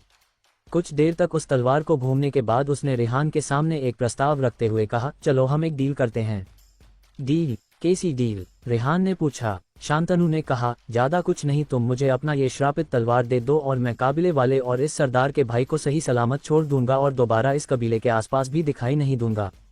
रेहान ने हंसते हुए कहा, तुम्हें लगता है कि मैं तुम्हारी इन बातों को मान लूंगा और इस तलवार को तुम्हें दे दूंगा? शांतनु अपने मन में बोला, तुम्हें इस तलवार की असली ताकत के बारे में मालूम नहीं है। अगर ये तलवार मेरे पास आ जाए तो मैं पूरी धरती पर राज करने की हिम्मत रख सकता हूँ। ये कहकर उसने मुस्कुराया, फिर रेहान से कहा, अगर तुम चाहो तो मैं अभी जाकिरा के भाई सैंगा को यहाँ बुला लेता हूँ और इस तलवार की मिलने के बाद मैं यहाँ से हमेशा के लिए चला भी जाऊंगा। अपने भाई की वापस मिलने की बात सुनकर जाकिरा रेहान की ओर देख रिक्वेस्ट करते हुए बोला, देखो मुझे पता नहीं है कि इस तलवार में ऐसी कौन सी खासियत है जिसे पाने के लिए ये इतना कुछ करने के लिए तैयार है, लेकिन अगर इस तलवार को इस देने के बाद मैं अपने भाई और काबिले को बचा सकता हूँ तो क्या तुम मेरे लिए इस तलवार को उसे दे सकते हो? देखो मना मत करना, मैं काफी समय से अपने भाई से मिला नहीं हूँ और मैं अपने कबीले वालों को इस मुसीबत से हमेशा हमेशा के लिए छुटकारा भी पाना चाहता हूँ। क्या तुम मेरी इतनी सी मदद नहीं कर सकते हो रेहान? जाकिरा की बातों को सुनकर रेहान उसकी ओर देख सीरियस टोन में बोला, मुझे यकीन नहीं होता तो मैं कबीले के सरदार होते हुए इस तरह की बातें कर रहे हो। तुम्हारी जानकारी के लिए मैं बता दूं कि ये कोई आम तलवार नहीं है जिसे मैं किसी को भी दे दूं। इसके अंदर किस तरह की शक्तियां मौजूद हैं मुझे भी अभी तक पूरी तरीके से मालूम नहीं है, पर तुम चाहते हो कि मैं इसे इस आदमी को दे दूं जो तुम्हारे भाई और बाकी सभी कबीले वालों को छोड़कर हमेशा हमेशा के लिए यहाँ से जाने की बातें कर रहा है, और तुम इसकी बातों को इतनी आसानी से मान कैसे रहे हो? अगर ये तलवार इसकी हाथों पर आ गई ना तो सिर्फ तुम्हारा ही कबीला नहीं बल्कि आसपास जितने भी काबिले हैं उनके ऊपर शांतनु राज करेगा और तुम सभी उसके गुलाम बन जाओगे। रेहान की बातों को सुन जाकिरा एक पल के लिए सोच में पड़ गया। आचार्य जी रेहान के बगल में आकर खड़े हो गए और उन्होंने शांतनु से कहा, तुम्हारी गंदी मानसा के बारे में हम जानते हैं, इसलिए हमारे साथ कोई खेल खेलने की कोशिश भी मत करना, वरना तुम जानते नहीं हो हम क्या कर सकते हैं। हाँ, अगर तुम लोगों को यही लगता है कि मैं अपनी बात पर अड़ा नहीं रहूंगा तो मैं यहाँ से जाने के लिए भी तैयार हूँ, लेकिन इस कबीले से बाहर कदम रखते हैं मुझे ये श्रापित तलवार चाहिए। रेहान अपने हाथों में पकड़े तलवार की ओर एक नज़र देखा, फिर शांतनु की ओर देखकर कहने लगा, तुम्हें इस तलवार की जरूरत है ना, तो क्यों ना दो हाथ हो जाए, जो जीतेगा ये तलवार उसी की होगी। बोलो क्या कहते हो? रेहान की बातों को सुनकर शांतनु के चेहरे पर एक बड़ी सी मुस्कुराहट छा गई। उसने कहा, मुझे तुम्हारी शर्त मंजूर है, लेकिन हमारे बीच की लड़ाई में तुम इस श्रापित तलवार का इस्तेमाल नहीं करोगे। तुम्हें भले इसकी पूरी शक्तियों का ज्ञात न हो, लेकिन मुझे इसकी पूरी शक्तियों का ज्ञात है।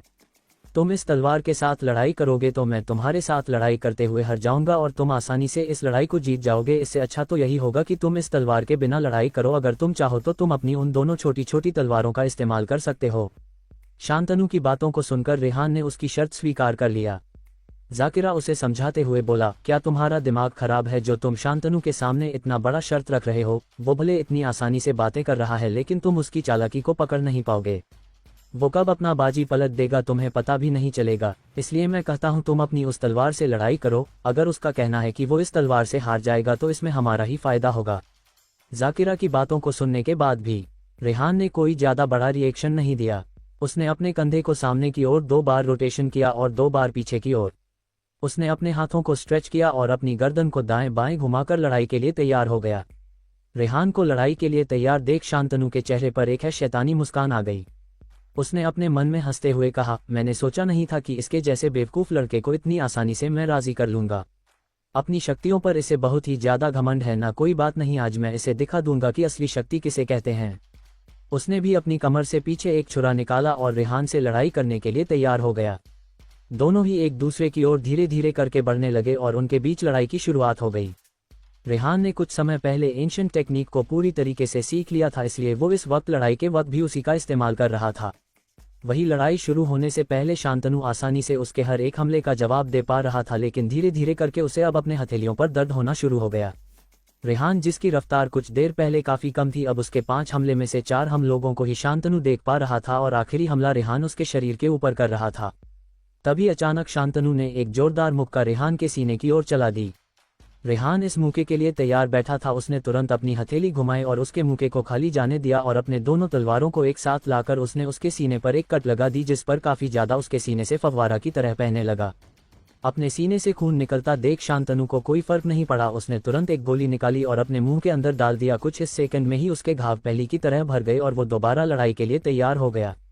रेहान शांतनु की ओर देख मुस्कुराते हुए बोला, मुझे तुम्हारे से कुछ ऐसे ही उम्मीद थी। जंगल में रहकर तुमने काफ़ी कुछ हासिल किया है, लेकिन अगर तुम इन्हीं चीज़ों को अच्छे कामों के लिए करते तो अब तक काफ़ी सारी प्रसिद्धियां हासिल कर चुके होते, लेकिन तुम्हें तो इस दुनिया पर राज करना है।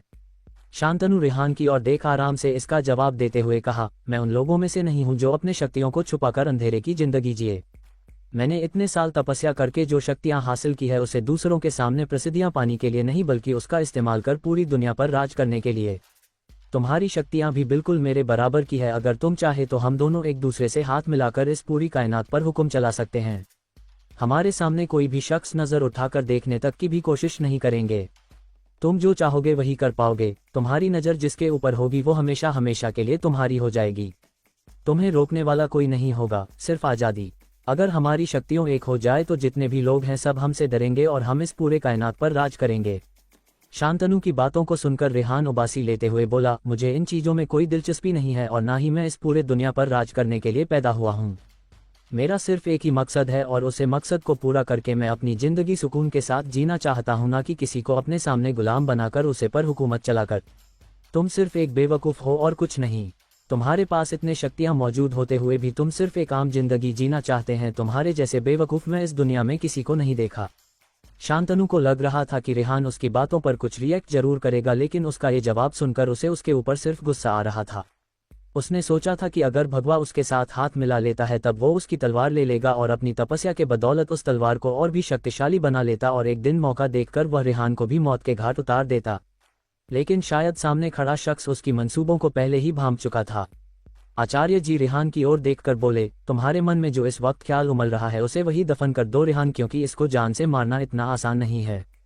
दुष्ट लोगों की एक खासियत होती है, वो अपनी तपस्या को पूरा कर अपनी आत्मा को किसी पशु या जंतु पर स्थानांतरित कर देते हैं, जिससे अगर कोई उसे जान से मारने की कोशिश भी करे या फिर मार ही क्यों ना दे फिर भी उसकी जान उसमें कैद रहती है और जैसे ही वो आदमी वहां से चला जाता है वो अपनी शक्तियों का इस्तेमाल कर वापस से जीवित हो जाता है।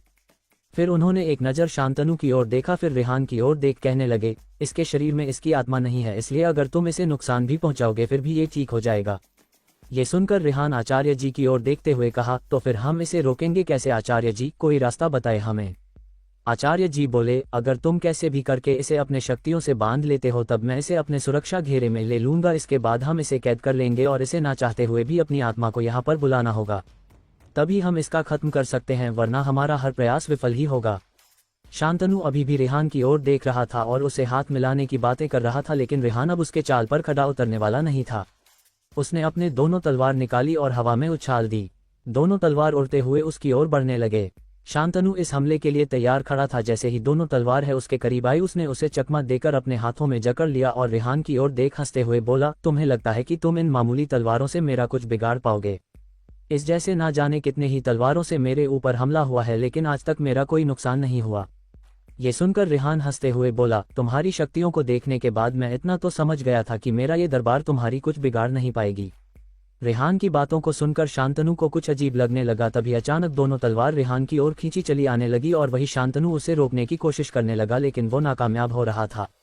उसने अपने मन में कहा, ये क्या हो रहा है? ये दोनों तलवारें इस तरह से उसकी ओर खींची चली क्यों जा रही है? वो अपनी पूरी शक्ति लगाकर उन दोनों तलवारों को रोकने की कोशिश करने लगा। तभी रेहान ने अपनी शक्तियों का इस्तेमाल किया और दोनों तलवार उसके पास चली आए और उसने एक जोरदार लात शांतनु के मुंह पर जड़ दिया। शांतनु उड़ते हुए एक पेड़ से टकराया और नीचे गिर गया। वो उठने की कोशिश कर रहा था लेकिन इसका एक पांव उसका साथ नहीं दे रहा था। उसे जैसे ही ये हुआ कि उसके पांव के साथ कुछ हुआ है, उसने तुरंत अपनी पांव की हालत देखी। उसका एक पांव टूट चुका था। वो जैसे तैसे अपनी जगह पर खड़ा हुआ और रेहान की ओर देख गुस्से से बोला, तूने शैतान कबीले के सरदार का पांव तोड़ा है, इसका अंजाम तुम्हें बहुत ही जल्द भुगतना पड़ेगा। भगवा अपना गर्दन को टेढ़ा कर फीकी ही हंसी हंसते हुए बोला, तुम्हें क्या लगा इतना कुछ हो जाने के बाद मैं तुम्हें यहाँ से आसानी से जाने दूंगा? रेहान ने अपनी आंखें बंद की और मंत्र बुदबुदाने लगा। अगर रेहान इस तरह की जादूगरी शहर के बीचों बीच करता तो लोगों को ऐसा लगता मानो उसे जादू आती हो और वो छलावा भी जानता हूँ, लेकिन यहाँ पर मौजूद हर एक शख्स इन करामतों से वाकिफ थे, इसलिए उन्हें इन सब चीज़ों से कोई फर्क नहीं पड़ने वाला था और रेहान भी इसके बारे में अच्छी तरीके से जानता था, इसीलिए उसने अपनी शक्तियों का प्रदर्शन किया। शांतनु रेहान की ओर देख हंसते हुए बोला, तुम्हें लगता है कि तुम अपनी इन शक्तियों से मुझे रोक पाओगे? मैंने सालों तक तपस्या की है अपने शक्तियों को बढ़ाने के लिए और तुम्हें लगता है कि तुम अपने इन छोटे मोटे शक्तियों से मुझे रोक पाओगे? शांतनु की बातों को सुनने के बाद भी रेहान ने कोई जवाब नहीं दिया, बस अपनी आंखें बंद रखा। शांतनु तुरंत अपनी आंखों को बंद कर अपने शक्तियों को इकट्ठा करने लगा और वहां से भागने की तैयारी करने लगा।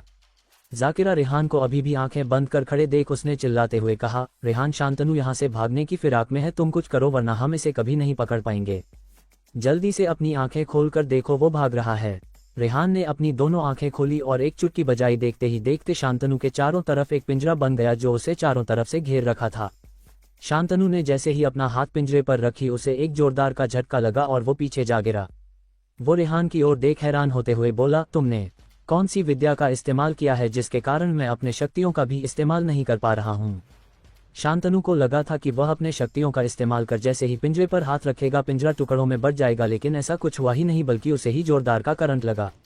रेहान अपने चेहरे पर राहत की मुस्कान लिए बोला, मुझे पता था तुम ऐसे ही कुछ करने वाले हो, इसलिए मैंने तुम्हारे ऊपर ये खास तरह की शक्ति का इस्तेमाल किया है।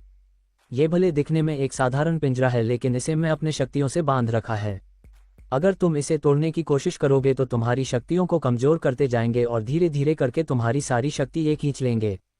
तुम जितना शांत रहोगे तुम्हारी शक्ति उतनी ही बची रहेगी और जैसे ही तुम इस पिंजरे से निकलने की कोशिश करोगे तुम्हारी सारी शक्ति चली जाएगी, जिसके बाद एक साधारण इंसान भी तुम्हें मौत के घाट उतार सकते हैं।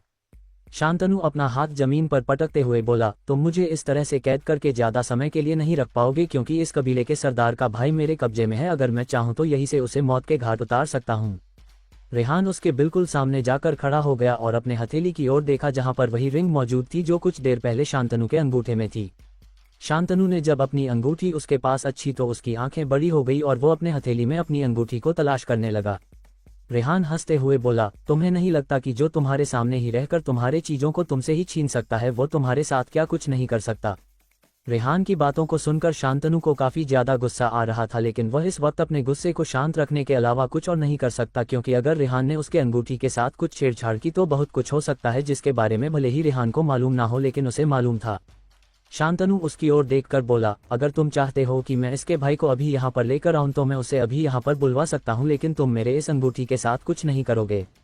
रेहान ठहाका लगाते हुए बोला, अभी कुछ देर पहले कोई कह रहा था कि उससे पंगा लेना इतना आसान नहीं होगा, लेकिन एक अंगूठी के हाथ आते हैं उसका ऐसा हाल हो जाएगा मैंने सोचा नहीं था।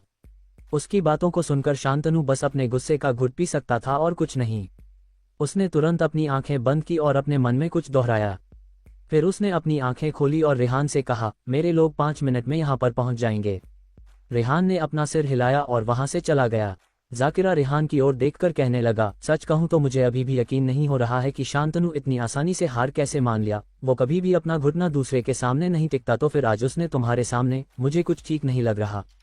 उसका ऐसा सवाल सुनकर रेहान एक लंबी सांस लेकर कहा, पिंजरे में कैद वो शख्स बस शांतनु का शरीर है, उसकी आत्मा उसके साथ नहीं है। अगर वो चाहे तो अपनी आत्मा किसी दूसरे शरीर में भी स्थानांतरित कर सकता है, लेकिन उसके लिए उस शरीर को भी उतना ही शक्तिशाली होना चाहिए, वरना उस दूसरे शरीर को नष्ट होने में ज्यादा समय नहीं लगेगा। अभी के लिए उसका शरीर ही उसके लिए सबसे ज्यादा महत्व रखता है, वरना वो चाहता तो अपनी शक्तियों का इस्तेमाल कर यहाँ पर मौजूद किसी को भी मारकर उसके अंदर अपनी आत्मा को स्थानांतरित कर देता। जाकिरा ये सुनकर दंग रह गया। फाल्गुनी जी बोली, तो क्या इसने मेरे छोटे बेटे को वाकई में कुछ कर दिया है? देखो बेटा, मुझे काफी ज्यादा घबराहट हो रही है, अगर उसने मेरे छोटे बेटे के साथ कुछ कर दिया वो तो इसके पिताजी ने हमसे पहले भी कहा था कि हमें कभी भी शैतान कबीले के लोगों से दुश्मनी नहीं लेनी है, वरना आगे चलकर हमें ही तकलीफ झेलनी पड़ेगी। लेकिन मेरा बेटा उन्हें के साथ मिल जाएगा, इसके बारे में मैंने कभी सोचा नहीं था। आचार्य जी बोले, फिलहाल हमें इसके बारे में सोचा नहीं चाहिए, क्योंकि ऐसा भी तो हो सकता है कि शांतनु ही आपके छोटे बेटे सैंग के भेष लेकर आपके पास आया था और उसी ने ही जानबूझकर आपके पति को शैतान कबीले के लोगों के पास लेकर गया और आपके बेटे को कहीं छुपा कर रखा। रेहान आचार्य जी की बातों पर हामी भरते हुए बोला, मैं आचार्य जी की बातों से सहमत हूँ, क्योंकि कुछ देर पहले जब शांतनु सैंग के भेज में था तब हम में से किसी ने भी उसे पहचान नहीं सका था, और ना ही आप और आपके परिवार वाले और ना ही आपके कबीले वाले। तब तो ऐसा भी हो सकता है कि शांतनु ही सैंग बनकर आपके पास आया था और उसी ने आपके पति को भी अपने ही काबिले के हवाले कर उनकी हत्या करवाई। जाकिरा के मन में अभी भी एक प्रश्न उड़ रहा था। उसने कहा, वो सब तो ठीक है, लेकिन आखिर इन लोगों ने इतनी बड़ी साजिश क्यों रची? ये सब सिर्फ हमारे कबीले का सरदार बनने के लिए तो नहीं ही हो सकता है, तो फिर आखिर बात क्या होगी? रेहान बोला, तुम्हारे पास वो जो रहस्यमय चीज थी वो कहाँ है इस वक्त? जाकिरा बोला, पश्चिम की दिशा में पहाड़ी है, जिसमें एक बड़ी सी झरना तुम्हें दिखाई देगी। पानी जहाँ गिरती है वहां पर एक बड़ी सी गड्ढा बन गई है, जिसके अंदर इतनी गहराई है कि हर कोई उस गहराई को माप नहीं सकता। उसी गहराई के भूगर्भ में तुम्हें वो रहस्यमय चीज तुम्हें दिखाई देगी। रेहान कुछ सोचते हुए बोला, जब इसकी गहराई में कोई नहीं जा सकता तो फिर वहां उसे ले जाकर रखा किसने? तभी फाल्गुनी जी बोली, उस रहस्यमय चीज को उस समय रखा गया था जब सभी तरफ सूखा पड़ा हुआ था। उस वक्त वहां पर पानी भी काफी कम था और उसकी भूगर्भ में जाना इतना भी कठिन नहीं था। हमारे कुल मंदिर के पुजारी को लगता था कि उस रहस्यमय चीज को उस जैसे सुरक्षित जगह पर ही रखना सही होगा, क्योंकि भविष्य में उसे लेने के लिए जरूर कोई आएगा और वही उस रहस्यमय चीज को अपने साथ ले जाकर हमारे कुल देवता को प्रसन्न करेगा। फाल्गुनी जी की बातों को सुनकर रेहान कंफ्यूज हो गया। मुझे समझ में नहीं आ रहा है कि कोई उसे रहस्यमय चीज को ले जाकर आपकी कुल देवता को प्रसन्न कैसे करेगा। ये बात मेरी पल्ले नहीं पड़ी। फाल्गुनी जी बोली, सालों पहले हमारी कुल देवता को चुराने की कोशिश की गई थी, तब एक भविष्यवाणी हो गई थी, जो भी उसकी मूर्ति को वहां से हटाने की कोशिश करेगा उसकी आने वाली पीढ़ी तकलीफों से घिरी रहेगी। ये भविष्यवाणी होने के बावजूद कई बार हमारे कुल देवता के ऊपर लगे आए गए आभूषण को चुराने की कोशिश की गई, जिसके वजह से कई लोगों की मौत हुई। हमारे कुल मंदिर के पुजारी जी ने उन आभूषण को सुरक्षित रखने के लिए एक आश्रम का निर्माण किया, जहां पर सुरक्षाकर्मी हमेशा तैनात रहते और साथ ही हमारे विशिष्ट पुजारी जी भी अपनी शक्तियों से होना आभूषणों की रक्षा करते थे। और एक दिन फाल्गुनी जी की बातों को सुनकर रेहान कंफ्यूज हो गया। मुझे समझ में नहीं आ रहा है कि कोई उस रहस्यमय चीज को ले जाकर आपकी कुल देवता को प्रसन्न कैसे करेगा। ये बात मेरी पल्ले नहीं पड़ी। फाल्गुनी जी बोली, सालों पहले हमारी कुल देवता को चुराने की कोशिश की गई थी, तब एक भविष्यवाणी हो गई थी, जो भी उसकी मूर्ति को वहां से हटाने की कोशिश करेगा उसकी आने वाली पीढ़ी तकलीफों से घिरी रहेगी। ये भविष्यवाणी होने के बावजूद कई बार हमारे कुल देवता के ऊपर लगे आए गए आभूषण को चुराने की कोशिश की गई, जिसके वजह से कई लोगों की मौत हुई। हमारे कुल मंदिर के पुजारी जी ने उन आभूषण को सुरक्षित रखने के लिए एक आश्रम का निर्माण किया, जहां पर सुरक्षाकर्मी हमेशा तैनात रहते और साथ ही हमारे विशिष्ट पुजारी जी भी अपनी शक्तियों से होना आभूषणों की रक्षा करते थे। और एक दिन इतना कहकर फाल्गुनी जी चुप हो गई, जिसे देख सभी की निगाहें उनकी तरफ चली गई।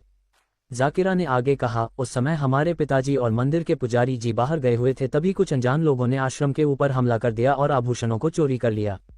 बाद में पता करने के बाद पता चला कि आश्रम पर हमला करने वाला कोई और नहीं बल्कि शैतान कबीले का सरदार था। उसके बाद पुजारी जी और मेरे पिताजी ने मिलकर उनसे लड़ाई की और आभूषणों को उनसे छीन दिया। आभूषणों को लाते वक्त उनके बाकी लोगों ने पुजारी जी और मेरे पिताजी के ऊपर पीछे से वार किया। पिताजी को लगने वाली तलवार पुजारी जी ने अपने सीने पर खाली और वहीं पर उन्होंने अपना दम तोड़ दिया। उसके बाद से शैतान कबीला और होजो कबीले के बीच कई बार लड़ाई हुई, लेकिन हमारे पूर्वजों ने भी इस लड़ाई में हमारी मदद की, जिस वजह से शैतान कबीला हर बार हारता गया। फाल्गुनी जी अपने आंसुओं को पहुंचते हुए कहने लगी, इस लड़ाई में हमारे कबीले के कई सारे लोग मारे गए, लेकिन पूर्वजों की आशीर्वाद के वजह से हम उनसे बचे रहें। रेहान उन दोनों की ओर देखते हुए पूछा, तो फिर ऐसा क्या हुआ कि शैतान कबीले के लोग अब आपके ऊपर हमला करने पर लगे हुए हैं? आपके कबीले की सुरक्षा आपके पूर्वजों की आत्मा करती है, तो फिर उन लोगों ने उनसे कैसे लड़ लिया? इसका जवाब देते हुए वो बुजुर्ग आदमी ने कहा, शांतनु काफी ज्यादा शक्तिशाली हो गया था और उसे रोक पाना किसी के बस में नहीं था। लेकिन एक दिन एक साधु हमारे कबीले पर आए थे और उन्होंने हमें एक रहस्यमय पत्थर दिया। वो पत्थर इतनी शक्तिशाली थी कि शांतनु उससे टकरा नहीं पा रहा था। साधु और शांतनु के बीच जोरदार की लड़ाई हुई, जिसमें शांतनु काफी ज्यादा घायल हो गया था और पिछले 27 सालों से वो हमारे कबीले की ओर मुड़कर देखा तक नहीं। उस बुजुर्ग आदमी की बातों को सुनकर पता नहीं रेहान को ऐसा क्यों लगा कि है काफी कुछ उसके जन्म से पहले से ही शुरुआत हो चुकी है और उसके यहाँ आते ही सब कुछ खुलने लगी है। 27 सालों बाद सिन्हा खानदान के रहस्यमय मंदिर का दरवाजा खुलना, श्रापित तलवार का उसके हाथ लगा। ये एक संयोग तो बिल्कुल नहीं हो सकता। तभी वहां के मौसम में बदलाव होना शुरू हो गया। देखते ही देखते चारों तरफ अंधेरा छा गया और पानी की बूंदें गिरने लगी। फाल्गुनी जी और उस बुजुर्ग आदमी का चेहरा अचानक बदल गया और उनके चेहरे पर घबराहट साफ साफ दिखाई देने लगी। जाकिरा अपनी माँ और उस बुजुर्ग आदमी की ओर देखने लगा जिसे वो अपना चाचा पुकारता था। क्या बात है माँ, चाचा, आप दोनों का चेहरा इस तरह से बादल क्यों गया? बुजुर्ग आदमी ने कहा, बेटा, बरसात के मौसम चली गई है और इस समय पर बरसात होना ये हमारे लिए बिल्कुल भी शुभ नहीं है।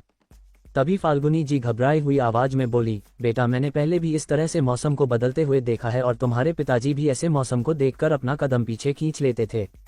मुझे नहीं पता कि वो ऐसा क्यों करते थे, लेकिन उनका कहना था कि ये मौसम हम लोगों के लिए बिल्कुल भी ठीक नहीं है। शांतनु, जो पिंजरे में बंद अपने टूटे हुए पर को पकड़े बैठा हुआ था, अचानक उसके चेहरे पर शैतानी भाव दिखाई देना शुरू हो गया। उसने हंसते हुए कहा, तुम सभी को अपनी मौत का बेसब्री से इंतजार था, देखो, और वो आ गया तुम लोगों को जान से मारने के लिए। सभी की निगाहें कबीले के मेन गेट पर जाकर ठहर गई। सभी की आंखों में इस वक्त एक अलग ही भाव नजर आ रहा था। रेहान भी उस आदमी को देखने के लिए उतावला हुए जा रहा था, जिसकी वजह से वहां का माहौल इतना डरावना हो गया था। वो बुजुर्ग आदमी जाकिरा की ओर देखते हुए कहा, सरकार, हमें अपने लोगों को तुरंत यहाँ से कहीं दूर भेज देना चाहिए, वरना अनर्थ हो जाएगा। हम वही मंजर दोबारा देखना नहीं चाहते जो काफी सालों पहले हुए थी। इतने लोगों को खोने के बाद अब हमारे अंदर इतनी शक्ति मौजूद नहीं है कि हम अपने और कई लोगों को खोने की हिम्मत रख सके। जाकिरा ने तुरंत अपने लोगों को उस जगह से दूर जाने का आदेश दिया और खुद भी उन लोगों को वहां से दूर ले जाने की कोशिश करने लगा। चारों तरफ इस वक्त अफरा तफरी मची हुई थी। सभी लोग डरे, सहमे, घबराए हुए लग रहे थे। जाकिरा अपने लोगों की ओर देखते हुए कहा, इस वक्त आप लोगों का यहाँ पर रुकना बिल्कुल भी ठीक नहीं होगा।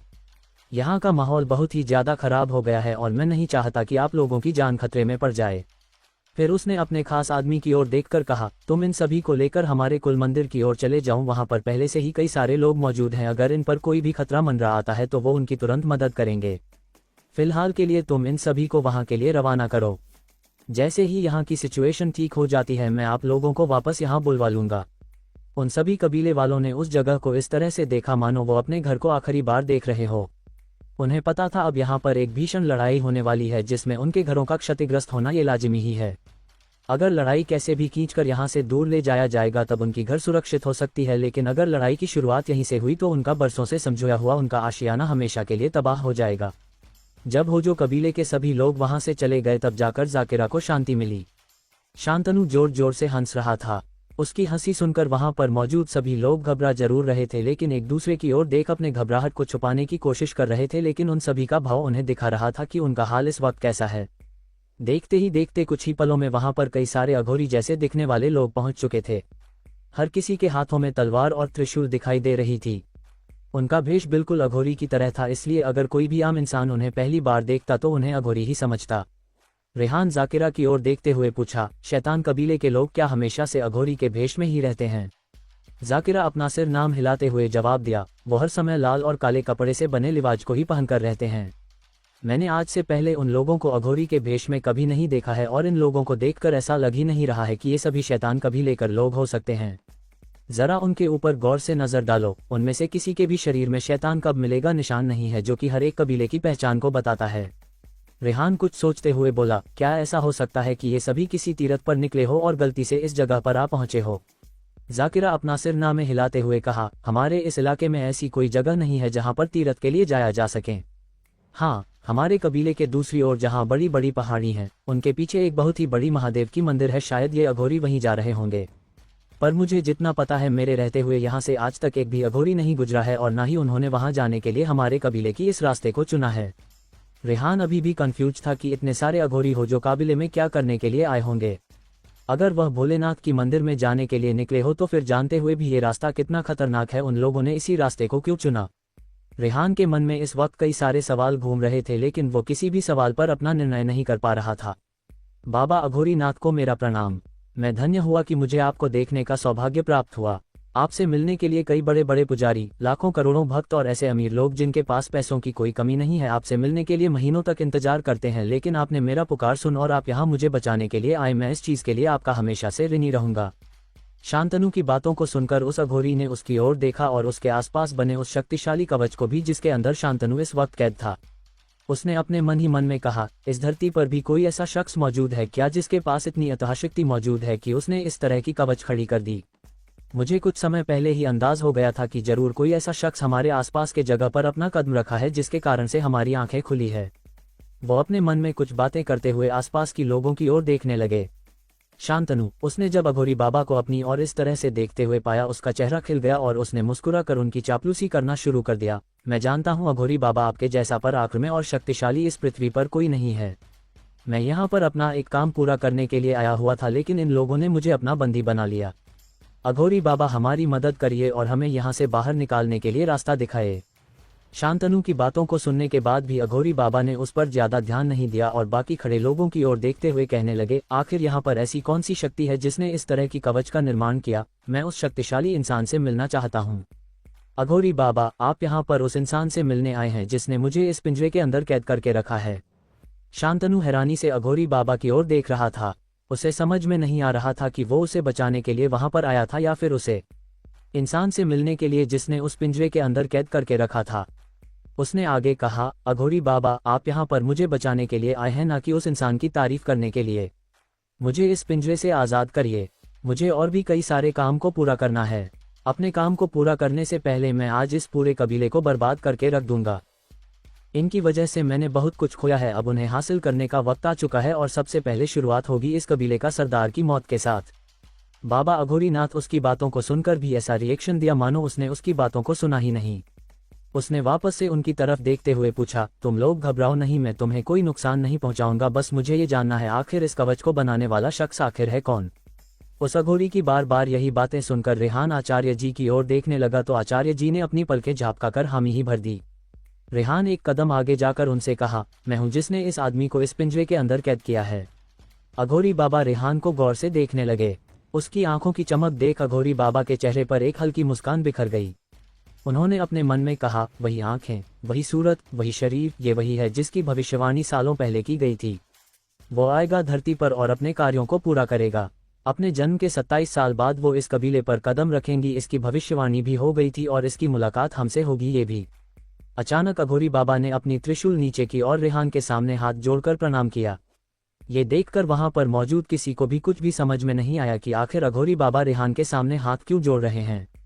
शांतनु भी इस नज़ारे को देखकर काफी ज्यादा हैरान था। उसे लगा था कि अघोरी बाबा उसकी मदद के लिए वहां पर आया हुआ है, लेकिन उसने जब रेहान के सामने उन्हें झुकते हुए देखा उसे कुछ भी समझ में नहीं आया कि आखिर अघोरी बाबा करना क्या चाहते हैं और इस वक्त उनके मन में आखिर चल क्या रहा है। रेहान अपनी दाएं बाएं देख अघोरी बाबा की ओर देखते हुए पूछा, आप मेरे सामने हाथ क्यों जोड़ रहे हैं। मैं कोई महान पुरुष नहीं हूं जिसके सामने आपके जैसे सिद्ध पुरुष को सिर झुकाने की जरूरत पड़े। अघोरी बाबा मुस्कुराते हुए कहने लगे, ये तो तुम्हारी बड़प्पन है बेटा। ये तो तुम्हारा जन्म से पहले ही निर्धारित हो चुका था कि तुम इस धरती पर कदम जरूर रखोगे और इस कबीले पर तुम्हारा आगमन होगा। तुम यहाँ पर अपने परिवार से जुड़े रहस्यों के बारे में पता करने के लिए आए हुए हो, लेकिन किस्मत ने तुम्हारे लिए कुछ और लिखा है। भले तुम इस वक्त अपनी किस्मत से कोसों दूर हो, लेकिन एक समय ऐसा भी आएगा जब तुम्हें उन चीजों की जरूरत पड़ने लगेगी जिसके बारे में तुमने अपने जीवन में भी कभी नहीं सोचा होगा। अघोरी बाबा की बातों को सुनने के बाद रेहान दोबारा कंफ्यूजन में चला गया था। वो जानता था उसके जीवन से जुड़े कई सारी रहस्य हैं, लेकिन उसका आने वाला वक्त कैसा होगा उसे भी कुछ मालूम नहीं था। ऊपर वाले ने उसके किस्मत में क्या लिखी है अब तो ये आने वक्त ही बताने वाला था। तभी कबीले के अंदर एक धमाका हुआ और कई सारे लोग अंदर आए। उनके हाथों में पिस्तौल, राइफल्स और न जाने कितने प्रकार की हथियारें मौजूद थी। उस भीड़ में से एक आदमी बाहर निकाला। उसने किसी का कॉलर पकड़ रखा था।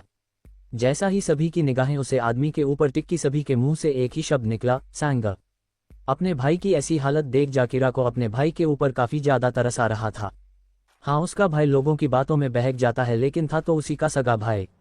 वो अपने छोटे भाई को इस तरह से तकलीफ में नहीं देख सकता और ना ही उसे मारने दे सकता है। वो आदमी जिसका नाम चिंतामणि था, उसने जाकिरा की ओर देख ऊंची आवाज में बोला, अगर तुम्हें अपने भाई की जान की फिक्र है तो हमारे सरदार को अभी के अभी आजाद करो, वरना तुम्हारा भाई जीवित नहीं बचेगा। इतना कहकर उसने सैंगा को जमीन में गिरा दिया और उसके सिर पर बंदूक टिका दी। नहीं, तुम मेरे भाई को कुछ नहीं करोगे, अपना बंदूक हटाओ उसके सिर पर से। चिंतामणि शैतानी मुस्कान लिए बोला, तुम्हारी बातों को सुनकर उस पर चलने वाला और उस पर अमल करने वाला, मैं तुम्हारा कोई गुलाम नहीं हूँ। तुम अपनी ये हुक्म किसी और को सुनना, मेरे सामने नहीं। मैं तुम्हें ज्यादा वक्त नहीं दूंगा, जितना जल्दी हो सके हमारे सरदार को आजाद करो, वरना जाकिरा उसे रोकते हुए बोला, तुम्हारे सरदार को अभी तक कुछ भी नहीं हुआ है, इसलिए ज्यादा उछलो नहीं। अगर मेरा भाई को कुछ भी हो जाता है तो हम बस कुछ समय के लिए शोक मनाएंगे, लेकिन अगर शैतान कबीले का सरदार ही मर जाए तो तुम लोग क्या करोगे? हाँ, इसलिए धमकी देने से पहले एक बार सोच लो, वरना अगर तुम मेरे भाई को तकलीफ पहुंचा सकते हो तो हम तुम्हारे सरदार को भी तकलीफ पहुंचा सकते हैं। चिंतामणि अपने एक आदमी की ओर देख सांगा का बेड़ियां खोलने का इशारा किया। फिर उसने जाकिरा की ओर देखकर कहा, हम दोनों कबीले वाले एक ही जंगल में रहते हैं और हमें आपसी लड़ाई नहीं करनी चाहिए, बल्कि हमारे कबीलों पर आने वाले बाहरी लोगों से हमें मिलकर लड़ाई करनी चाहिए। हमें एक दूसरे का साथ देना चाहिए, ना कि हमें एक दूसरे का दुश्मन होना चाहिए। बाहर से आकर लोग तुम्हें कुछ भी कह सकते हैं, लेकिन रहना तो तुम लोगों को ही जंगल में है ना। फिर उसने वहां पर मौजूद उसके पीछे खड़े लोगों की ओर देख कटाक्ष लहजे में बोला, लड़ाई की फूट डालकर ये सभी तो अपने अपने शहर लौट जाएंगे, लेकिन हमारा तुम्हारा क्या होगा? एक बार इसके बारे में सोच कर देखो, वरना बाद में पछतावा करने से तुम्हें कुछ नहीं मिलने वाला। रेहान, जो काफी देर से उनकी बातों को सुन रहा था, उसने उबासी लेते हुए कहा, अगर तुम्हारे फालतू की बातें खत्म हो गई हो तो हम मेन मुद्दे की बातें करें। एक बाहरी इंसान को अपने मामलों के बीच घुसते देख चिंतामणि की आंखें गुस्से से लाल हो गई। वो रेहान की ओर देख आंखें बड़ी करते हुए बोला, तुम्हारे लिए यही बेहतर होगा कि तुम हमारे आपसी मामलों पर दखलंदाजी ना ही करो। ये हमारी परेशानी है, हम इसे आपस में सुलझा लेंगे। किसी बाहरी इंसान को हमारे मामलों पर अपनी शब्द रखने की कोई आवश्यकता नहीं है। अच्छा। रेहान धीरे धीरे करके अपना कदम उसकी ओर बढ़ने लगा।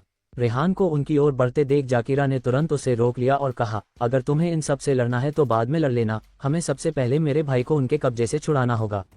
वो कुछ भी कर सकते हैं, उनके अंदर इंसानियत नाम की कोई चीज ही नहीं है। रेहान उसके कंधे पर हाथ रखते हुए बोला, तुम घबराओ नहीं, अगर इन लोगों ने तुम्हारे भाई को छोटी सी भी खरोच लगाने की कोशिश की तो इनका सरदार की मैं ऐसी हालत करूंगा, ये दोबारा तुम लोगों के सामने आने की हिम्मत नहीं करेंगे।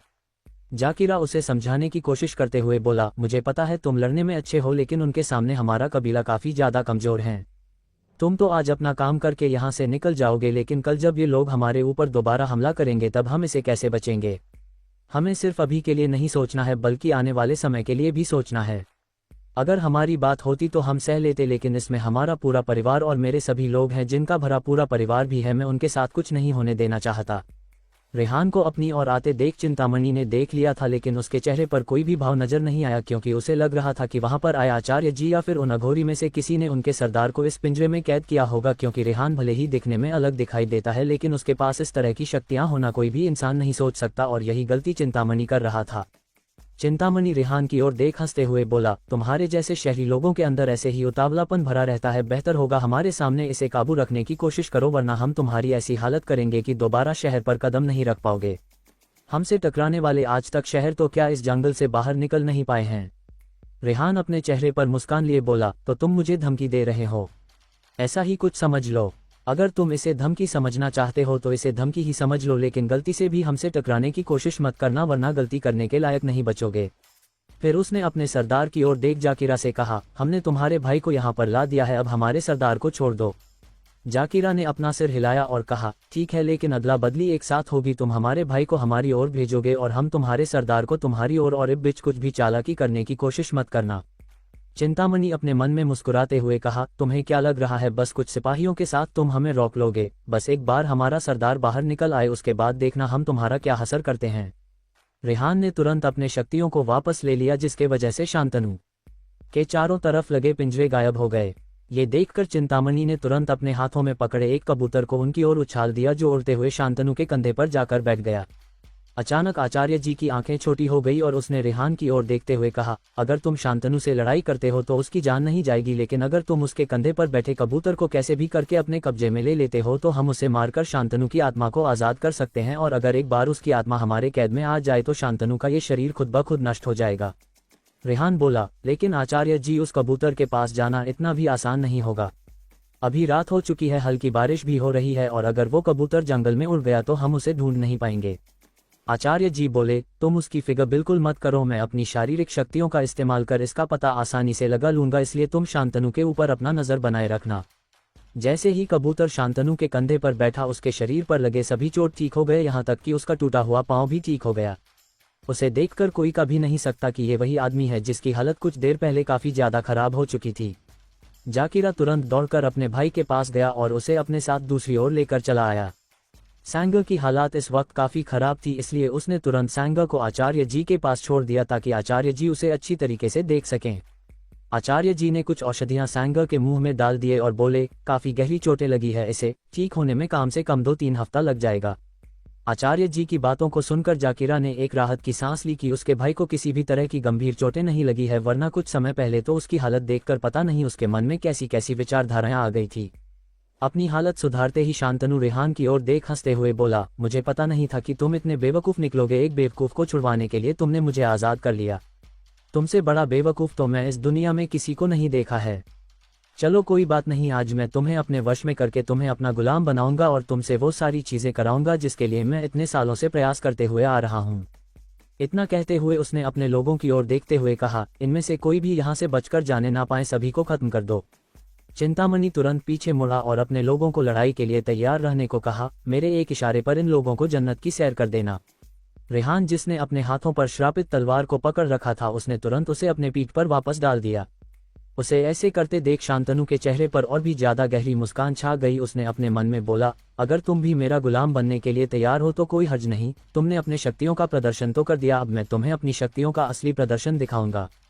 रेहान अचानक इधर उधर दौड़ना शुरू कर दिया, जिसे देख चिंतामणि और उसके आदमी उसके ऊपर गोलियां चलाना शुरू कर दिए। रेहान जानबूझकर दूसरी दिशा में भाग रहा था ताकि बाकी लोगों को संभालने का मौका मिल सके। तो तुम्हें चूहे बिल्ली का खेल खेलना है, कोई बात नहीं, इस खेल में बिल्ली बनकर मैं तुम्हारा शिकार करूंगा। उसने अपने कंधे पर बैठे कबूतर को हवा में उछाल दिया और वो रेहान की दिशा में दौड़ने लगा। कुछ देर पहले शांतनु की शक्तियां उसके आत्मा के बिना 70% की शक्तियां रखती थी, वहीं अब उसके आत्मा के करीब होने पर उसकी शक्तियां 85% हो गई थी, क्योंकि जब तक उसकी आत्मा उसके शरीर के अंदर प्रवेश नहीं करता, उसकी शारीरिक शक्तियां और उसकी वर्तमान की शक्तियां एक नहीं होगी। अगर उसे अपनी पूरी शक्तियों को पाना है तो उसे अपनी आत्मा को अपने शरीर के अंदर दाखिल करवाना पड़ेगा। पर शांतनु जानता था उसे कोई नहीं मार सकता है, लेकिन अगर उसके किसी अपने ने ही उसे धोखे से मार दिया तो उसकी पूरी जिंदगी की मेहनत पानी में मिल जाएगी। इसलिए वह अपनी शक्तियों को पूरा करने के लिए अपनी आत्मा को अपने निजी शरीर में बुलाता ही नहीं है, बल्कि वो उस शरीर की आत्मा को अपने वास्तविक शरीर की आत्मा की तरह शक्तिशाली बनाने की कोशिश करने में जुड़ा हुआ है। उसने इस शरीर को शक्तिशाली बनाने के लिए कई सारे तपस्या की, लेकिन उसकी वास्तविक शरीर के बराबर उसका ये दूसरा शरीर काफी ज्यादा कमजोर था और उसकी पूरी शक्तियों को अपने अंदर सामा नहीं सकता था। जाकिरा अपने भाई को अपने लोगों की सुरक्षा में छोड़ लड़ाई में शामिल हो गया और अपने सामने आने वाले लोगों को मारते हुए आगे बढ़ने लगा। उसकी तलवार चलाने की तकनीक काफी ज्यादा उम्दा थी, यहाँ तक कि उसने बाहरी लोगों की मदद से कई सारे हथियार भी ले लिए थे। रेहान जानता था अगर वो अपनी पूरी शक्तियों का इस्तेमाल करेगा तो वो आसानी से शांतनु का अंत कर सकता है, लेकिन वो ये नहीं चाहता था कि जो जाकिरा ने उससे कहा था बाद में उनके और बाकी कबीले के लोगों के साथ वैसा ही हो। जैसे ही शांतनु के कंधे से उसकी आत्मा वाली कबूतर उड़ी, रेहान तुरंत उसका पीछा करना शुरू कर दिया। शांतनु जो कब से उसके पीछे पड़ा हुआ था वो बस यही सोच रहा था कि रेहान उन सभी को चकमा देकर वहां से निकालने की फिराक में होगा, लेकिन वो सभी ये नहीं जानते थे कि रेहान जानबूझकर ऐसा कर रहा था। शांतनु को कुछ भी समझ में आ पाता उससे पहले ही उसके कानों में किसी की आवाज सुनाई दी। ये किसी की चीखने की आवाज थी। जैसे ही उसने पीछे मुड़कर देखा, जाकिरा ने चिंतामणि के एक हाथ को काट कर फेंक दिया था और इस वक्त उसकी तलवार उसके गर्दन पर था और दूसरे हाथों पर राइफल, जिससे उसने उसके लोगों को अपने सामने घुटने टेकने पर मजबूर कर दिया था। इस थोड़े से समय के लिए जैसे ही शांतनु का ध्यान भटका, रेहान ने अपनी असली शक्तियों का इस्तेमाल करते हुए अपनी तेजी दुगनी कर दी और उस कबूतर को पकड़ लिया। ये देखकर शांतनु घबरा गया और उसने पूरी शक्ति के साथ रेहान के ऊपर हमला किया। रेहान ने अपनी शक्ति दुगनी बढ़ा ली थी, इसलिए जैसे ही शांतनु का हमला उसके करीब पहुंचता, रेहान वहां से दूसरी ओर निकल जाता। शांतनु चिल्लाया और एक जोरदार का मुक्का अपने सामने खड़े पेड़ के ऊपर जड़ दिया। उसके मुख्य पर इतनी शक्ति थी कि पेड़ 2 टुकड़ों में बढ़ गया। वो चिल्लाते हुए रेहान के पीछे भागने लगा। रेहान तुरंत अपनी तेजी का इस्तेमाल कर आचार्य जी के करीब जाकर खड़ा हो गया। शांतनु जो उसके पीछे ही था, उसे ऐसा महसूस होने लगा मानो वो अपने पूरे शरीर को हिला नहीं पा रहा हो। उसे आगे कुछ समझ आता आचार्य जी ने तुरंत एक कवच उसके चारों तरफ बना दिया। रेहान शांतनु की ओर देख मुस्कुराते हुए बोला, कभी कभी गर्म दिमाग के साथ साथ ठंडे दिमाग से भी सोच लेना चाहिए। मुझे पता था तुम मेरा पीछा करते हुए यहाँ तक जरूर आओगे। शांतनु की नज़र रेहान के हाथों में पकड़े कबूतर के ऊपर पड़ी जिसके अंदर उसकी आत्मा थी। तुम नहीं इसे पकड़ा कैसे? इसे पकड़ना इतना आसान नहीं है, तो फिर तुमने इसे पकड़ा कैसे? इसका जवाब देते हुए अघोरी बाबा ने कहा, तुम्हारे अंदर भले कई बुरी शक्तियों भरी हुई है, लेकिन इस बच्चे के अंदर अच्छाई की शक्तियां हैं जो किसी भी बुरी शक्ति पर भारी पड़ सकता है। उसने बस उसी का इस्तेमाल किया और इस कबूतर को पकड़ लिया। आचार्य जी बिना वक्त गवाए उस कबूतर के अंदर से शांतनु की आत्मा को एक बोतल में कैद कर दिया और उसके चारों तरफ एक ताबीज बंध ली जिसे उसकी आत्मा वहां से कभी ना निकल सके। शांतनु की आत्मा बोतल है कैद होते ही उसके वास्तविक शरीर में रहने वाले दूसरी आत्मा रखी, उसके बाद सारी शरीर को छोड़कर बाहर निकल आई। शांतनु जिस आत्मा के बदौलत अपने भाषालिक शरीर को नियंत्रित कर रहा था, उसकी अचानक निकल जाने से उसी और भी ज्यादा कमजोरी महसूस होने लगी। जैसे ही उसकी शरीर से आत्मा बाहर निकला, अघोरी नाथ अपने हाथों में पकड़े त्रिशूल को जोड़ नीचे पत्थर में मारा। वो आत्मा तुरंत ही कांप उठा और वहां से भागने की कोशिश करने लगा। अघोरी बाबा उसकी ओर देखकर कठोर लहजे में बोले, अगर तुम आज यहाँ से भागने की कोशिश करोगे तो ऐसे ही तुम्हारी आत्मा चारों तरफ भटकती रहेगी और तुम्हारी आत्मा को कभी भी मुक्ति नहीं मिलेगी।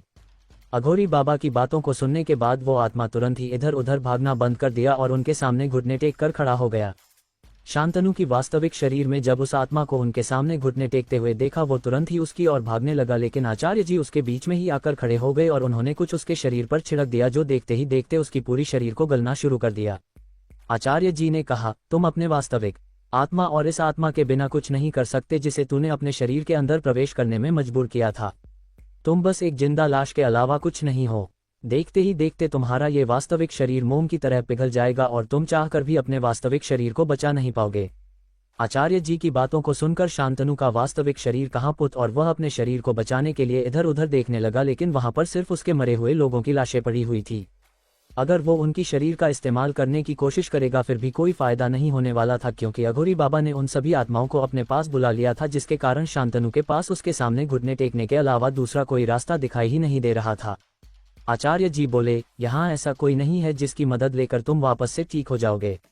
अभी भी तुम्हारे पास वक्त है अपने आप को हमारे सामने साबित करने का।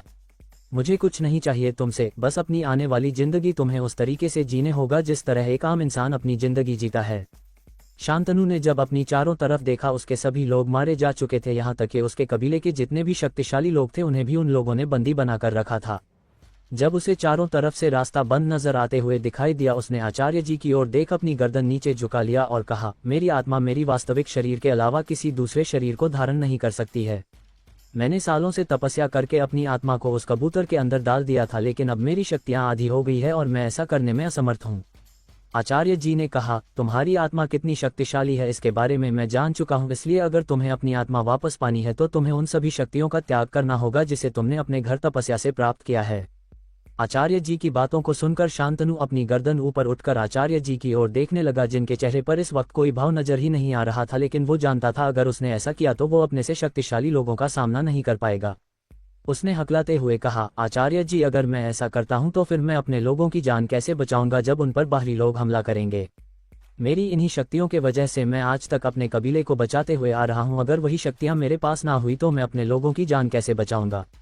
ऐसे में तो हमारा कबीला शमशान घाट बन सकता है, जो कि मैं अपने जीवित रहते हुए होने नहीं दूंगा। आचार्य जी ने उसे समझाते हुए कहा, मैं तुम्हें सिर्फ उन शक्तियों का त्याग करने के लिए कह रहा हूं जिसने तुम्हें शैतान बना दिया है। तुम्हें अच्छी तरीके से मालूम है कि तुम्हारे अंदर किस तरह की शक्तियां मौजूद है। अगर तुम चाहो तो आसानी से आने वाले समय में अपने लोगों के साथ सुख शांति के साथ जी सकते हो, और अगर तुमने बुरी शक्तियों का साथ देना जारी रखा तो तुम्हें भी पता है आने वाला वक्त तुम्हारे लिए कैसा हो सकता है। रेहान उसकी ओर देखते हुए कहा, जंगल में रहने वाला सिर्फ तुम्हारा कबीला नहीं है, आसपास ऐसे कई सारे कबीले हैं जहां पर अभी भी लोग रहते हैं। अगर तुम उनके साथ अच्छा संबंध बनाओगे तो आने वाले समय में वही लोग तुम्हारी मदद के लिए जरूर हाथ बढ़ेंगे, लेकिन अगर तुम इसी तरह से उन्हें डरा धमका कर उनके ऊपर शासन करने की कोशिश करोगे तो वही लोग आगे चलकर तुम्हारे साथ ही बुरा करेंगे और उस वक्त तुम्हें उनके सामने हराते हुए देखने के अलावा दूसरा कोई उपाय नहीं होगा। लेकिन उनके साथ दोस्ती करना मेरे लिए इतना आसान नहीं होगा, क्योंकि मैंने उनसे भी दुश्मनी बना ली है। ऐसे में वो मेरी मदद करने के लिए बिल्कुल भी तैयार नहीं होंगे। जाकिरा सामने आकर बोला, हम जंगल के रखवाले हैं, अगर हम ही एक दूसरे से लड़ते रहेंगे तो फिर बाहरी लोग इसका फायदा जरूर उठाएंगे। हमारे कबीले के पूर्वज सालों से इस जंगल की रक्षा करते हुए आ रहे हैं, अगर हम भी उन्हीं के रास्तों पर चले तो आने वाले समय में किसी की भी इतनी हिम्मत नहीं होगी कि वो जंगल के अंदर घुसकर हमें बाहर फेंकने की हिम्मत दिखाएं। अगर तुम हमारे कबीले और इस जंगल में रहने वाले बाकी कबीले वालों के साथ प्यार से रहना पसंद करोगे तो अगर जब कभी तुम्हें हमारी मदद की जरूरत पड़ेगी तो मैं सामने से आकर तुम्हारी मदद करूंगा और बाकी कबीले वालों को भी तुमसे दोस्ती करूंगा, ताकि आने वाले समय हम एक परिवार की तरह इस जंगल में रह सकें। रेहान बोला, तब तुम दोनों की ही प्रॉब्लम सॉल्व है। अगर दोनों मिलकर आने वाले समय में एक दूसरे का साथ दो तो तुम दोनों को ही एक दूसरे के साथ मतभेद रखने की जरूरत ही नहीं पड़ेगी और आने वाला समय तुम्हारे लिए उज्जवल होगा। शांतनु ने एक गहरी सांस लिया और उनके सामने घुटने के बल बैठ गया। उसका ये अंदाज देखा उसके सभी लोग हैरान थे। वहीं हो जो काबिले वाले काफ़ी ज़्यादा खुश दिखाई दे रहे थे, क्योंकि अब से उन्हें एक दूसरे के साथ लड़ने की ज़रूरत नहीं पड़ेगी और वो सभी सुकून से यहाँ रह सकते हैं। आचार्य जी ने अपनी आंखें बंद की और कुछ मंत्र की जाप करने लगे। फिर उन्होंने अपने थैली से एक औषधि निकाली और उसके शरीर के ऊपर छिड़क दिया। देखते ही देखे उसका शरीर गलना बंद और उसका शरीर भी धीरे धीरे करके भरना शुरू हो गया। फिर उन्होंने अपनी शक्तियों से उसकी आत्मा के शरीर से सारी बुरी शक्तियों को नष्ट कर दिया। फिर उन्होंने शांतनु से कहा, तुम्हारी आत्मा अब स्वच्छ हो गई है, लेकिन मेरी एक बात का याद रखना, अगर तुमने दोबारा बुरी शक्तियों का सहारा लेने की कोशिश की तो तुम्हारा शरीर वापस से गलना शुरू हो जाएगा और दुनिया की कोई भी शक्ति तुम्हें बचा नहीं पाएगा। तुम्हारी आत्मा को मैं स्वच्छ करके तुम्हारे शरीर के अंदर वापस भेज रहा हूं, लेकिन अगर दोबारा कभी तुम्हारी आत्मा तुम्हारे शरीर को छोड़कर दूसरे शरीर को धारण करती है तो तुम्हारी आत्मा कभी भी तुम्हारे शरीर के अंदर प्रवेश नहीं करेगी और तुम्हारी आत्मा को भी कभी मुक्ति नहीं मिलेगी। शांतनु अपना सिर हाँ में हिलाते हुए कहा, मैं आपकी बातों को हमेशा याद रखेगा आचार्य जी, और दोबारा कभी बुरी शक्तियों का साथ नहीं दूंगा और न ही यहाँ रहने वाले किसी भी काबिले वालों का बुरा सोचूंगा। आचार्य जी ने अपना सिर हाँ में हिलाया और उसे खड़े होने के लिए कहा। शांतनु जाकिरा की ओर देखकर हाथ जोड़ते हुए कहा, मैंने सबसे ज्यादा तुम्हारे कबीले वालों को तकलीफ पहुंचाई है। मैं जानता हूं मेरी गलतियों के लिए मुझे कोई माफी नहीं देगा, लेकिन हो सके तो मुझे माफ कर देना। मैं तुम्हारे पिताजी को वापस नहीं ला सकता, लेकिन हाँ आगे चलकर तुम्हें मेरी जरूर जब भी पड़े तुम मुझे याद करना, मैं तुम्हारी मदद करने के लिए हमेशा ही तैयार रहूंगा। फिर उसने उन सभी की ओर देखकर हाथ जोड़ा और अपने कबीले वालों को लेकर वहां से चला गया। कबीले का एक आदमी धीमी आवाज में बोला, क्या तुम लोगों को लगता है शांतनु इतनी आसानी से हार मान जाएगा? किसी दूसरे ने कहा, मुझे तो ऐसा बिल्कुल भी नहीं लगता, क्योंकि उसने आज से पहले कई बार हमारे कबीले के ऊपर हमला किया है। यहाँ था कि उसने आसपास के कई सारे दूसरे कबीलों के ऊपर भी हमला किया है। उसे सिर्फ अपने से मतलब है, दूसरे इंसानों से नहीं। मुझे नहीं लगता वो इतनी आसानी से हार मान जाएगा, जरूर वो कुछ ना कुछ करेगा। पहले वाला आदमी जाकिरा के पास जाकर उससे कहा, सरदार, छोटी मुंह बड़ी बात, आपको नहीं लगता कि शांतनु इतनी आसानी से हमसे हार मान गया? उसके पास हर समय एक दूसरा रास्ता रहता ही है और इस बार तो उसने सीधे अकेले ही हमारे ऊपर हमला कर दिया था। आपको नहीं लगता कि इसके पीछे कोई बड़ा कारण रहा होगा? उसकी बातों को सुनकर जाकिरा को भी लगा कर कुछ ना कुछ तो गड़बड़ है। उसने अपने एक आदमी से पूछा, हमारे पुरखों का जो आभूषण आने वाला था, क्या वो मंदिर तक पहुंच गया है? माफ कीजिएगा सरदार, लेकिन मैं आप लोगों के साथ यहीं पर था, इसलिए मुझे नहीं पता है कि वहां आभूषण पहुंचे कि नहीं।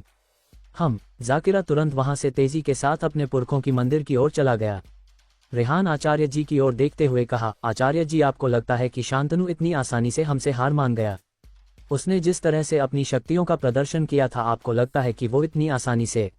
आचार्य जी ने बीच में ही कहा, तुम बिल्कुल भी फिक्र मत करो रेहान, मेरी बातों के बारे में उसे अच्छी तरीके से मालूम है। अगर उसने ऐसा कुछ करने की कोशिश किया तो वो अपने वास्तविक शरीर को हमेशा हमेशा के लिए खो देगा और उसने जितनी भी अच्छाई शक्तियां प्राप्त की है उसे भी खो देगा और इतना कमजोर हो जाएगा कि कुछ दिनों में उसकी मौत हो जाएगी। आचार्य जी की बातों को सुनने के बाद रेहान ने भी एक राहत की सांस ली, क्योंकि उसने जिस तरह की शक्ति शांतनु के पास देखा था उसे नहीं लगा था कि वो इतनी आसानी से उनके सामने घुटना देखने वाला है। वहीं दूसरी तरफ जब जाकिया अपने पुरखों की मंदिर पहुंचा तो उसे वहां पर अपने परिवार के साथ काबिले वाले भी दिखाई दिए। उन लोगों को सही सलामत और अपने पुरखों की आभूषणों को वहां देख उसे एक राहत की सांस मिली। इन कुछ पलों में ही उसके दिल की धड़कन है इतनी तेज हो गई थी कि वो खुद को अपने पुरखों के मंदिर पहुंचने के लिए थोड़ा सा भी वक्त नहीं गंवाना चाहता था। फाल्गुनी जी ने जब अपने बेटे को वहां देखा, वो तुरंत ही उनके पास पहुंच गई और अपने बेटे को देख कहने लगी, क्या बात है बेटा, तुम अचानक यहाँ कैसे? सब कुछ ठीक तो है ना? और वहां पर कैसा है? शांतनु हमारे कबीले से चला गया। अपनी माँ को इतने घबराए हुए देख जाकिरा मुस्कुराते हुए उन्हें गले लगाकर कहा, अब सब कुछ बिल्कुल ठीक है माँ। शांतनु अब हमारे कबीले और इस जंगल में रहने वाले बाकी कबीलों के ऊपर हमला नहीं करेगा और न ही किसी का बुरा करने के बारे में सोचेगा। फाल्गुनी जी हैरानी से उसकी ओर देखकर बोली, मैं कुछ समझी नहीं बेटा, तुम कहना क्या चाहते हो? जाकिरा मुस्कुराते हुए बोला, हमारे कुल पंडित जी ने जी आचार्य जी को यहाँ बुलाने के लिए कहा था, मैं उन्हें ही लेकर आया था और उन्होंने ही सब कुछ ठीक कर दिया है माँ। उन्होंने शांतनु के अंदर से उसकी सारी बुरी शक्तियों को नष्ट कर दिया है। यहाँ तक कि उन्होंने शांतनु से इतना कहा है कि अगर उसने दोबारा बुरी शक्तियों का साथ दिया तो उसका शरीर हमेशा के लिए नष्ट हो जाएगा और उसकी आत्मा हमेशा भटकती रहेगी। अपने बेटे की बातों को सुनकर फाल्गुनी जी उसके पीछे देखने लगी, लेकिन उसके अलावा उन्हें कोई दिखाई नहीं दिया, जिसे देख उन्होंने उससे पूछा, तो फिर आचार्य जी और उनके साथ आए लोग कहाँ हैं? जाकिरा अपने सिर पर हाथ रखे बोला, मैं तो उन्हें वहीं छोड़कर आ गया माँ। मुझे लगा शायद हमारे कुल मंदिर में कुछ हुआ है, इसलिए मैं यहाँ भागते हुए आ गया, लेकिन आप फिक्र मत करिए, मैं अभी वहाँ जाता हूँ और उन्हें लेकर यहाँ आता हूँ। इतना कहकर जाकिरा वापस से भागते हुए कबीले में पहुँच गया। आचार्य जी ने अपनी शक्तियों का इस्तेमाल करते हुए वहां पर मौजूद जितने भी मृत लोग पड़े हुए थे उनकी शरीर को नष्ट कर दिया। अघोरी बाबा और उनके साथ आए जितने भी अघोरी थे वो सभी कुछ देर पहले ही वहां से निकल गए थे। जाकिरा जब अपने कबीले पहुंचा वहां सब कुछ पहले की तरह नॉर्मल देख उसके चेहरे पर हैरानी दिखाई दे रही थी, क्योंकि उस जगह को देखकर ऐसा लग ही नहीं रहा था कि कुछ देर पहले यहाँ पर घमासान युद्ध छिड़ा था। जहां कुछ देर पहले कई लोगों की लाशें से पड़ी हुई थी वहां अब सूखी मिट्टी के अलावा कुछ था ही नहीं। जगह जगह पर खून की छिटें पड़ी हुई थी, लेकिन अब सब कुछ नॉर्मल दिखाई दे रहा था। वो दौड़ते हुए रेहान और आचार्य जी के सामने जाकर अपना सिर झुका लिया। वो जिस इंसान को मारना चाहता था आज उसी ने उसके कबीले और उनके दुश्मनों से उसकी जान बचाई थी, यहाँ तक कि उसके सभी लोगों को सुरक्षित भी रखा। कुछ देर वहां पर बिताने के बाद सभी उनके कुल के मंदिर में चले गए, जहां पर आज उन सभी आभूषणों को रात के ठीक 11 बजे मंदिर के अंदर चढ़ाना था, जिसके लिए बस कुछ ही मिनट बाकी रह गए थे। उनके आने के बाद उन्होंने कुछ समय आराम किया और पूजा की तैयारी में लग गए। कुल पुजारी ने मंदिर के अंदर जाकर उनके पूर्वजों के आभूषणों से उनके कुल देवता को सिंगना शुरू कर दिए और वही आचार्य जी पूजा के सारी चीजों को देखने लगे। समय पर ही पूजा शुरू हो गई और सब कुछ धीरे धीरे करके उनकी पूजा अच्छे से पूरी हो गई। अब क्या होने वाला है इस कहानी में जानने के लिए सुनते रहिए बॉडीगार्ड द अनटोल्ड सीक्रेट सिर्फ हमारे चैनल रोज बस पर। धन्यवाद।